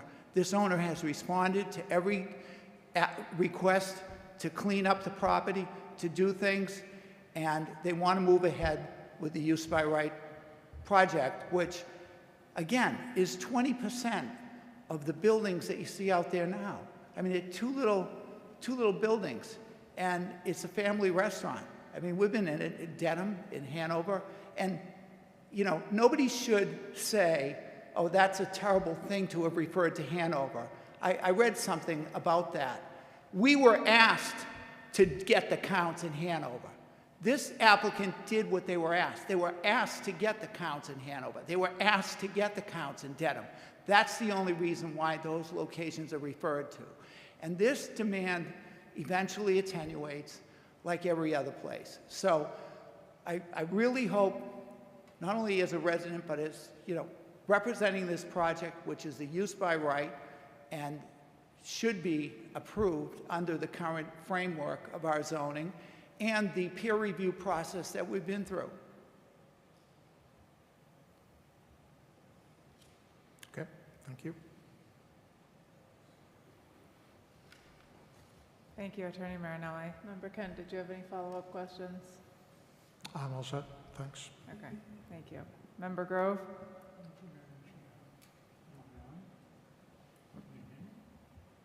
I can, but it doesn't. Not really. Hello? There we go. I gotcha. Director Rossi, when was the Armstrong Cork Dam taken down? They're in the process of working on that right now. Excuse me? They're in the process of working on that right now. Okay. Gentlemen, is that going to affect your water levels? Your 93 feet water levels? I'm sorry, can you just repeat one more time? You're, There is a dam upstream from where you are that's being taken down. okay. And I'm trying to figure out if that's going to impact your water levels. Yeah, we haven't looked at anything relating to upstream dam removal or anything that would impact the flood hazard area. Flood hazard area is studied, it's a federal designation, so we're just referencing that set elevation point. Maybe you should have a conversation through the director and with Kelly. They filed with Conservation, so that will be vetted through the Conservation Commission. Right, but what I'm getting at is, do you know what sort of outfall is going to happen from the dam when it's down? My understanding is that's not what is going to be happening with, I don't think there's going to be any downstream impacts from that. And why not? I mean, nothing that is going to change the floodplain elevation, if that's what you're... No, what I'm saying is the groundwater elevation. No, it wouldn't affect groundwater, Why? because it's... If you put more water in, it's not going to affect the groundwater? It's flowing, it flows above grade. I'm sure it flows undergrade too. Mr. Marinelli, this gentleman indicated they're willing to do pretty much anything to work with the town. So if you saw a condition that said if a professional identified a problem, would they be willing to come work with us? I'm really not understanding the question. Okay, well, what I'm saying is, if the traffic engineer was called in by the police or something and confirmed that there was a problem with the traffic, would Chick-fil-A be coming back to us? Would you? There are the conditions that were recommended by Ty and Bond, if you read the September 28th memo, were to have continued monitoring, which we agreed to. And to Mr. Kent's point, which, you know, I got caught up on the use by right aspect of it, but we most certainly would be getting police details. Okay, thank you.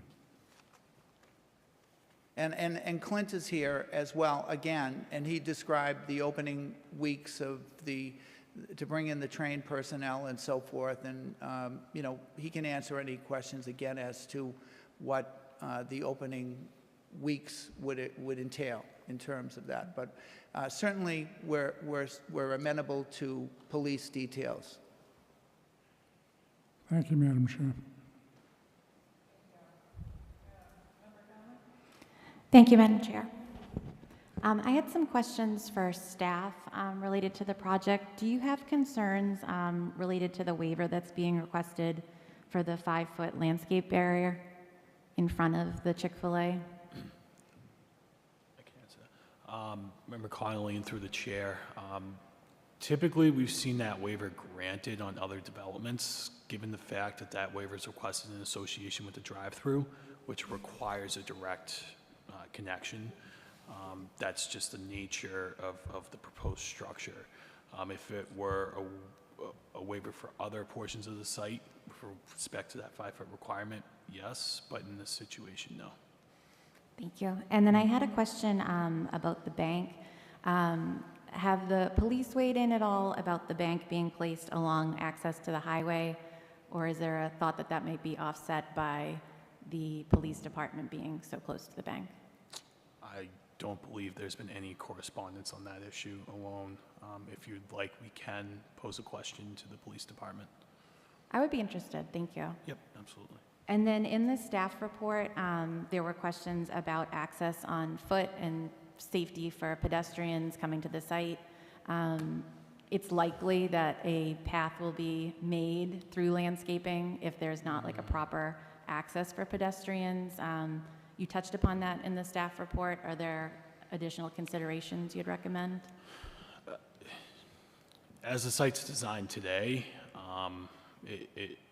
to me, it would be beneficial because given just a connection to Washington Street, let's say, down Union Street, it would be beneficial if there was a pedestrian cut into the site from the corner where the intersection lines up and some sort of area for them to maneuver to the rest of the site. Otherwise, they are abutting the lane of traffic exiting Union Street into the rotary and then turning into the site at the curb cut in the middle and then meandering their way towards the fast food user. Thank you. And then I had a question in terms of flooding in the area. There is flooding seasonally at Daddy's Dairy. And do you know, is that more of a failure there to clean like the drainage system that they experience that flooding? I'd have to do a little bit more research on that and provide an answer to you. We'd have to have discussions with our DPW as well as our stormwater division within the DPW, and ultimately going through old plans to see what there is there in terms of actual stormwater management. Thank you. And then, if appropriate, I had questions for Mr. Lucas. Yes, certainly. I just wanted to say that the grant of the waiver is not unusual on the landscape, particularly for an older site where, in fact, as Greg DeBona pointed out, we actually brought the site into conformance with open space. It was below the 25% open space. This plan brings it into conformance with 25% open space. It was covered with lot coverage more than 75%. This plan brings it into conformance with lot coverage at maximum 75%. It had 120 parking spaces currently. We bring it down to in the 70s, 80, yeah. My concern there was more so providing additional layer of protection for the building, so providing additional 5-foot buffer for any car that may lose control toward the building. It wasn't necessarily a green space question. Okay. Yeah, I think people are in there going pretty slow in the drive-through anyway, so. Okay, who did you want? I had a question for Mr. Lucas, please. Mr. Lucas? Thank you, Mr. Lucas. Our board had some questions about seasonal travel, and I know that that's difficult in terms of data, but where we're essentially the gateway to the Cape, how do you, in your analysis or otherwise, anticipate something like seasonal travel? To the point that Mr. Dirk made earlier, when we look at these sorts of developments and these sorts of sites, we look at an average case. And so that being said, from the initial review, we thought about the potential for people to exit off of Route 3, not just Cape traffic, but at any time, the potential for people to exit off of Route 3 to realize that Chick-fil-A is here, the convenience of it. And although Hanover is also right off of Route 3 going southbound, this is closer, right, as you're coming down, you know, like you mentioned, I think you used the word gateway. And so we looked for that to be included, and it has been included in the analysis to make that assumption that those people are going to come off the highway, increase the demand on the ramp, go down now and U-turn at Ivory Street, turn into the site, come back, and then use the rotary to get back onto Route 3 South. So that's been included in the overall analyses. And to what extent can you weight it in your analysis for something like the seasonal issues? Because that's a dramatic change. I'll speak to the variance of, these are models. These are based on data, based on industry standards of, predictions of this sort of use, and then specific data that was collected at Chick-fil-A sites that in itself varied. There were different types of demand. Not every site had the same, as comparing like weekday to Saturday. They were different. It's not like the same ones that were busy in the weekday afternoon were as busy on Saturday and vice versa. So we need to do that average for that variance. The same thing is true with the amount of traffic that might divert from Route 3. That being said, we've recommended monitoring to say, okay, well, we know that this is a model. We know that this is based on assumptions. We know that this is based on existing data. We've used all the tools we have and the data that we have, I should say, that the applicant has, and we've reviewed that and agreed that it's appropriate for this site. The monitoring helps to verify it. So once it is opened, once that initial peak demand drops down to typical demand, we propose that monitoring. It'll be a condition of approval so that it can then be verified that this is operating as we expected based on the analysis that was presented by the applicant, reviewed by Time Bond as peer reviewer. I hope that answers your question. It does. It's very helpful. Thank you. And then I had a question in terms of predictions for local traffic. This route provides access between South Braintree, East Braintree, and it's likely that residents, if there is considerable traffic at this location, are going to use roads like Elm and Pearl to make that progress to the other part of town. Are you able to predict, or would it be through monitoring, or are those roads outside of what you would consider a study area? Those roads are outside of the study area. The Ivory at Pearl intersection was included in the study area. But looking at traffic diverting, avoiding this area using Pearl Street to Elm Street, no, it's not. It doesn't extend that far. Okay, and if it is likely residents were to use those other roads, are they at all considered in part of this project or your assessment? No, I think, we had, from the initial study that we saw, we had recommended expanding the study area. So there's intersections that ultimately were included that weren't initially, and that was from that same realm, thinking about, okay, the impact of that is more than just the Ivory and Union intersection. It's, it's the Rotary, it's Washington Street, it's Ivory Street down to Pearl Street. You could track a car or two, throughout Braintree, but it's not really practical to look at it on that granular of a level. Okay, thank you very much. You're welcome. And then I just had a final comment for the development team. We did request there to be cleanup at the site, and to some extent, I don't think that we should have to do that. That should be something as an owner that you're maintaining. But one of the things I think would be helpful is that the test pits are there, but there's a lot of debris on the site still. There's asphalt that's been uprooted, and I think at the very least, if it could be piled and squared, and then at some interval at time, removed from the site. If it's not usable to you, which it likely isn't, after 30 days, it shouldn't remain on the site. And if you're to drive past the site and to approach the Rotary, there's other construction debris, materials that are still there that I think would be helpful to remove. Thank you. Thank you, Member Conley. All right, and I do have some questions also, but I guess following up on Member Kent's question and Attorney Marinelli's response, I would say that I do agree that our review in this particular application is more limited than what we as a planning board typically see. We do see a lot of special permit applications with respect to use come before us, and that's not what this is. It's only a site plan with respect to the use itself. And in that review, we look at the factors that are in the zoning bylaw. And when it comes down to it, the owner of the property does have a right to use that.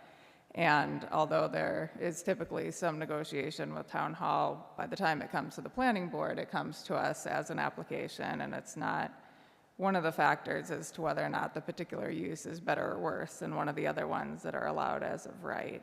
And so we do have to look at it as something that's allowed of right. and then go through our factors and figure out if it's something that's going to comply with the rest of the zoning bylaw. And with respect to this particular case, I think the one that we're all most focused on is whether it's convenient and safe for vehicular and pedestrian access. And I do want to say I do appreciate the applicant's team and the very quick and very thorough responses that we've received to date, which have not always been favorable. There was a request for the additional data from Hanover and Dedham that's significantly increased the modeling numbers. I had requested information on the pedestrian phases and what that looks like with traffic, and the response on that is basically that an exclusive phase, in my reading of it, doesn't work from a traffic perspective. So it's one or the other. You get an exclusive phase or you get traffic movements at work. The peer reviewer had a suggestion for the pedestrian crossway at the MBTA station, and the applicant did agree to that. I do have some follow-up questions and concerns with that. I hear Attorney Marinelli. I agree there's not a lot of existing pedestrian traffic down there. My concern are kids from Thayer walking down and getting a sandwich, people coming off the T and getting a sandwich, and what increase that is. And I don't think in any of the material we know what that looks like. And so trying to understand what that looks like, and are we doing what's right for the town to make sure that we're looking at all the different aspects of this. And even if we go down the road and we have further traffic monitoring updates, what do we do if we haven't done it now? Trying to think of what are all the things that we should be thinking about now. And with respect to some of the public comment, I had been focused on the entry and the pedestrian, and I had not been focused on the exit. One or two people raised that at the hearing. We had some written comments on the exit, and so I do have some questions on the exiting movements also that came out of that. So I do appreciate the public input, and we do hear what you're saying. We're trying to do our best to meet our requirements under the bylaw and make sure that however we vote on it, that we're doing what's right for the town. So with that, I guess I would ask Mr. Dirk to come back up because my questions are primarily of you. Absolutely. So the pedestrian crossing at MBTA, I know that's been a recent update, but I guess what I'd like to see is the sidewalk connection, because the U-turn juts into where that sidewalk would be. And then any suggestions as far as making that pedestrian crossing safe? I know we had talked at the last meeting about the deductible pedestrian movements. I guess that, actually, let me take that question back, because I think you said that'll be an exclusive movement when pedestrians cross at the MBTA station. Correct. I believe it is today and will continue to be so. So that location is different than the Union Street intersection in terms of its ability to accommodate the exclusive phase. Okay. All right. And then, so pedestrians are crossing there, they're cutting across, and then when they get to the Chick-fil-A site, as it is right now, they need to cross over the sole entrance exit of the site itself and then walk into the way the sidewalk is laid out. Correct. And I think that gets to the comments that we received in the staff report as to the porosity of the site as it relates to those pedestrian connections, and is there a quicker, more convenient way to direct pedestrians on the likely route that they will more than likely travel, Right. Which is the path of least resistance and the quickest way to get to their destination, which is not the kind of roundabout way. Right, yeah, and that's what it looks like. Some of the snow storage along what I'm going to refer to as the dump side. I would be in favor of looking at reworking that to see if pedestrians can cross that way to make it a little bit safer and more convenient, and they're likely to be the way that they go anyway. All right, so the internal sidewalk, that was sort of what we had talked about.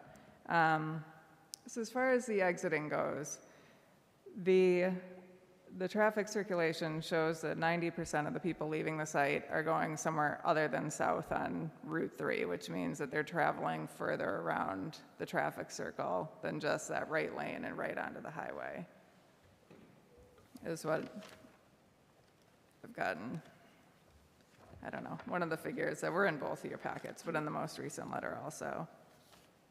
It shows 100% of the exiting traffic going towards the Rotary. Correct. 10% going south, and the other 90% going along. And so when you have 90% of the traffic leaving and essentially not using that first right lane, Correct. what does that look like? And one of the questions I had is whether there was some possibility of considering a light there to time the exit movements with people going straight across Ivory, so that it was a little easier to move out. What I'm worried about is some of the comments that were raised, that people pull out of the site, they go into the right lane, they realize, oh shoot, I'm in an exclusive right lane to get on the highway, and now they're cutting across at the Rotary, right as people are not expecting them to. And so whether there's anything that can be worked into that to make those exit movements work, or whether there's an answer to that question. So I guess part of the analysis we submitted was looking at the queuing from the Rotary back, and I think that maybe this got lost in some of the previous presentation because it was so long, because it was at the end of it. The queue does not, so only in one instance does the 95th percentile queue get back to a point where someone wouldn't be able to exit the site and get into the proper lane. And that was only, I think it was the evening peak hour, and again, that would only occur up to a maximum of 3 minutes out of the 1 hour period. So it's not a movement that requires a positive control for people to be able to get out of the driveway and get into the proper lane. It does require signage.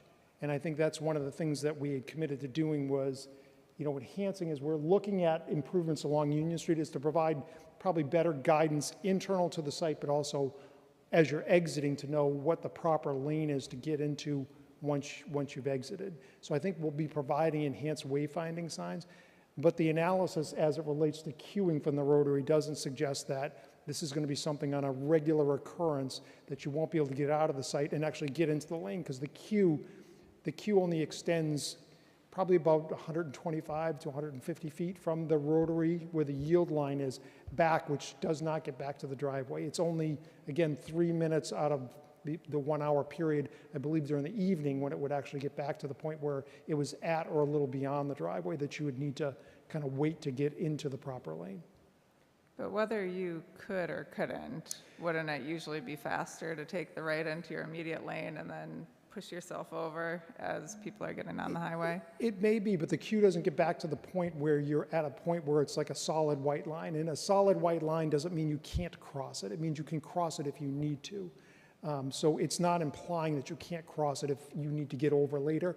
But the skip line, the queue does not get back to the point where you're not allowed by virtue of the pavement markings or desirably to cross it and get into the proper lane. Okay. And to the first part of your question about you can't signalize it because it doesn't meet the criteria of the warrants to do that. Also, an intervening signal between the Rotary and the Union Street signal would cause problems with the queuing. This whole area, as it relates to the Union Street, that signal, it's not so much about levels of service. It's about the queuing or even the delays.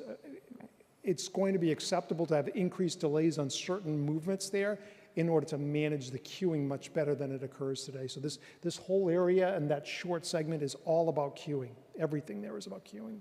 Right, and I'm not so concerned about actually stopping the traffic on Union. I was thinking more of timing the exit periods from the site. So they would be timed with the light down at Grossman, Ivory and Union, so that you'd have your people still taking their right. There's no turn on right from Ivory to Union, but you'd have your traffic going across from Ivory to Grossman or going left or whatever it might be.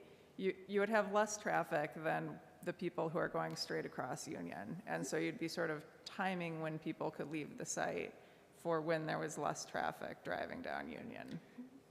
So the signalization would, and to the extent that it were something that could happen, would have to be tied to the signal at the Union Street intersection. And all it would really, we would have to, the question is whether you could have a phasing sequence that allowed, that phase would come up. I don't know how you'd get the phasing to work with that, because it would have to somehow correlate to a phase that's happening at the intersection. Right. And the way that the phasing works at the intersection, there's always a movement that's active that would send traffic at the driveway.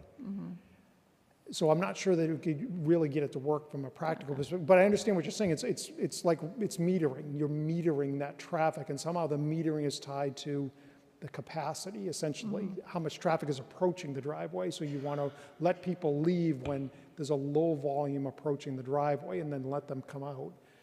But I don't necessarily think there's enough distance, or that the way the phasing works, to be able to actually meter the traffic by way of a signal. Any different than the way it's going to work now, which is really, people are going to choose the gaps that exist there, and those gaps are going to be controlled by the signal. Okay. All right, well, I guess I'll move on to my other question. Okay, so I know Councilor Barica had asked last time about the shared use lane along, I keep messing up my streets, along Ivory Street. And so I don't know if that's something that can be considered in connection with the upgrades with the pedestrian movements. What I think we can do is, with the design of the improvements at the intersection, they can be designed in such a way to accommodate a shared use path. My initial suggestion as it relates to it is, kind of the destinations seem to be on the train station side, so that to the extent that there were a shared use path, it would happen on that side. And we can design the intersection to allow for a connection for a future shared use path into the intersection, because essentially, the intersection and the signalization and the crossings are where the shared use portion, which is the bicyclists, that's how they would transition from the path then onto an on-road accommodation at that location. So there's no reason why, when we're rebuilding the intersection, that we can't accommodate a future connection like that. Okay. All right. I've got 1,000 notes on the sheet of paper. Let me just make sure I hit everything.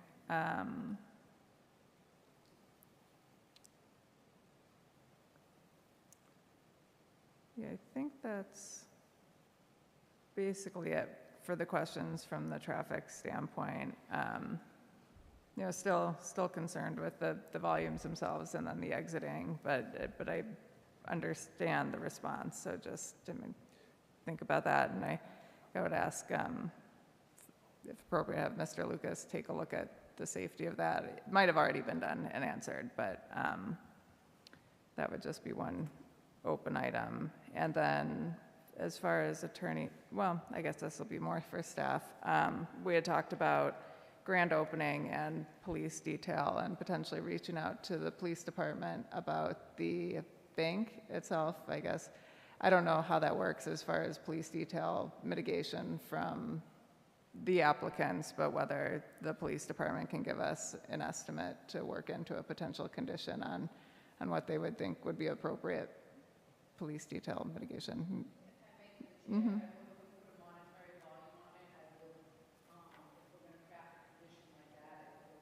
Discretion of the chief, and when he feels he needs to utilize details to manage the traffic out there. I wouldn't be taking financial contributions to then, they're gonna be the ones hiring them, and they'll be working directly for them. Okay, that makes sense. All right, so I think that's all the questions that I have for right now. It is a continued public hearing, and take comments from the public. Just introduce yourself with your name and address for the record, please, when you start your comments and questions. My name is Janet Daler, and I live at 466 Middle Street. I've got a couple of concerns. One, in listening to all the discussions about the traffic coming off of the highway and what we're meeting, and I know it's an average, but our average and I kept hearing that, well, over the summer, we'll get a lot more backup because of the summer traffic. Nobody's talked about the holiday traffic. And Union Street comes to a standstill, and Grossman Drive come to a standstill from November until January. I worked at Harvard Vanguard for a number of years, and they've had to have a police detail there all the time already. So I don't know and I'm not sure that, this development is the person to solve that. But it is a problem, and I think it's going to get worse with this kind of traffic that's now going to Chick-fil-A as well as going to Christmas shopping and stuff. Secondly, we talked about the summer traffic, but we get traffic down Route 3 now starting at about 12 o'clock in the afternoon, heading south every single work day. I came from Crown Colony a lot, and this week I counted 3 times that I stopped to get off of the highway up by Best Buy. And that was around 10 o'clock and 12 o'clock in the afternoon. So it is backing up more than 3 cars at a time. So and I'm not sure that we should be asking this company to solve it for us, but we do have a problem there. The other question I'm concerned about is the safety of the pedestrians crossing any of those streets. I don't think I could ask a senior citizen, a handicapped person, or a mother with 2 toddlers and a stroller to cross Union Street in 20 seconds. You just can't do it. And we don't have any kind of way that even tells them to stop halfway and wait for the next red light to change to go the other half of the way. I mean, it's a danger, I think, waiting to happen. And I'm concerned about that kind of a short turn of having somebody try to cross that street. Those are the big issues that I can see right now. And the traffic is getting worse. It's not the same as even when I was working at Harvard 10 years ago. Thank you. Thank you. Any other members of the public with comments, questions?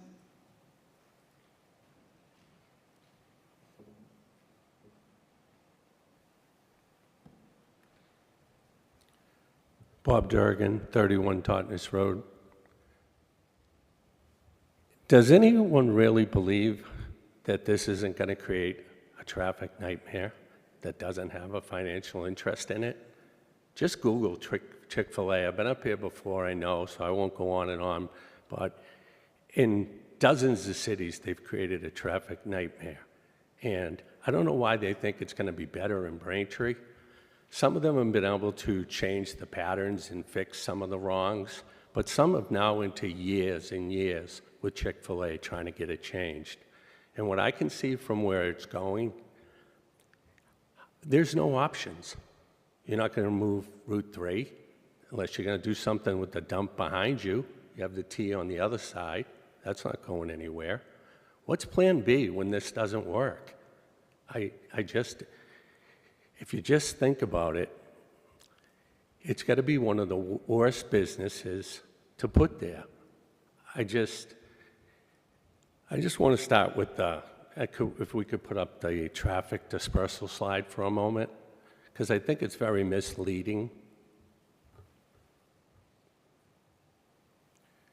Because from what I've heard, 100% of the traffic that comes out of Chick-fil-A has to go to the Rotary.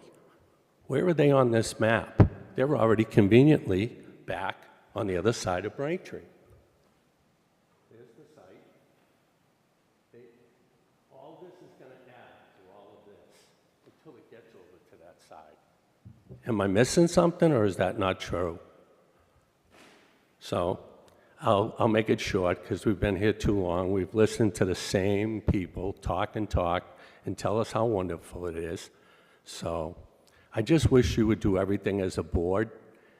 I know you're limited, but I thought one of the things you could do was make sure that it was going to be safe and that our quality of life in Braintree was preserved because as it relates to traffic. This plan doesn't get it done. Thank you for your time. Thank you. Are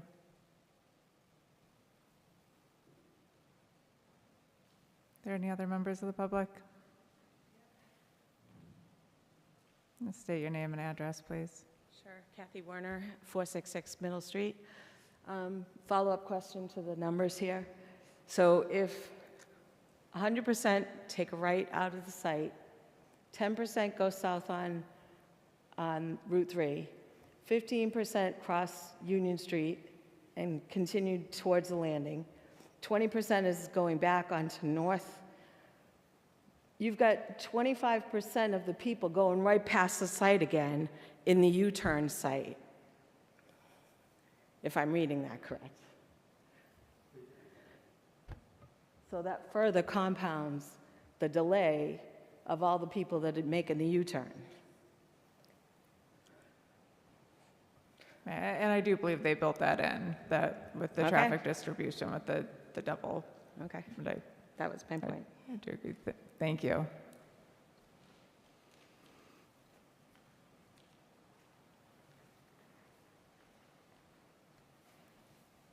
Hi, I'm Sue Gardner, Morrison Road in Braintree.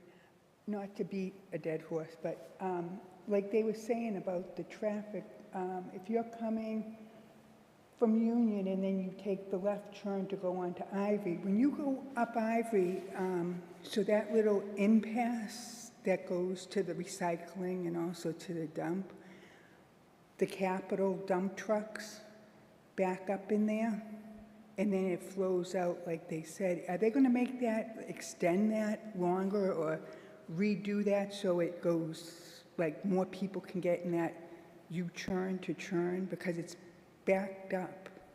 Because sometimes in the morning, I'm trying to get to the train station and on Ivy, they have cones out, so it limits, it takes away one of the lanes. So then you only have the one lane, and then you have the lane going to like the recycle place. So the traffic gets backed up even to the light when you're coming around the corner. And that's early in the morning.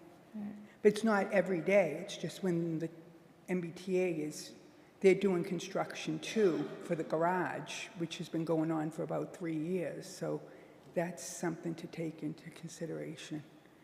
And just, I noticed, because Monday's my day off, that I noticed coming from Pearl Street, the dump trucks are trying to get in, and they're backing up along the corridor there.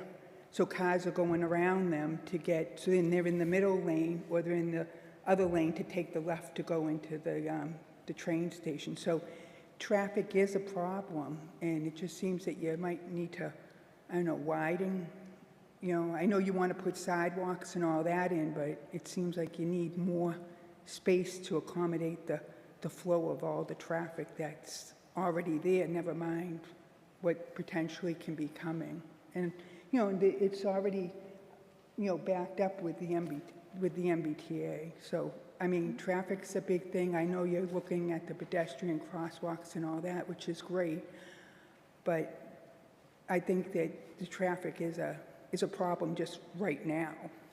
That's all I have to say because, you know, people have already talked about it.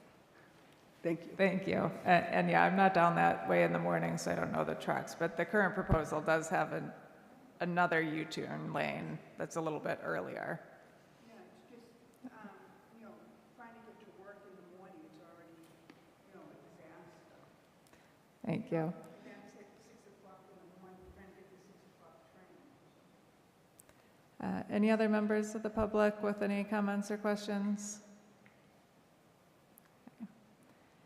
All right, so with that, if the applicant has anything to add. Otherwise, I think we're just in agreement to continue this to November, or, I mean, I think the request is to continue it to November with some requested information. Unless you have anything you want to add at this point. No, I think that we've addressed everything. I think the peer reviewers have, would like to at some point get to draft conditions and be able to work constructively with the town to create a project and eliminate the eyesore that's out there. Okay. Thank you. And looking for a motion to continue to November 14th. All right, motion by member Conley. Do we have a second? I'll second. Second by member Kent. All those in favor? Aye. Any opposed? No. Okay, see you in November. Thank you. All right, and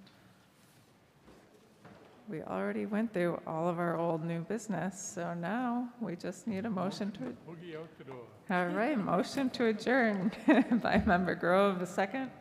I'll second. Second by member Kent. All those in favor? Aye. Aye. All right, thank you.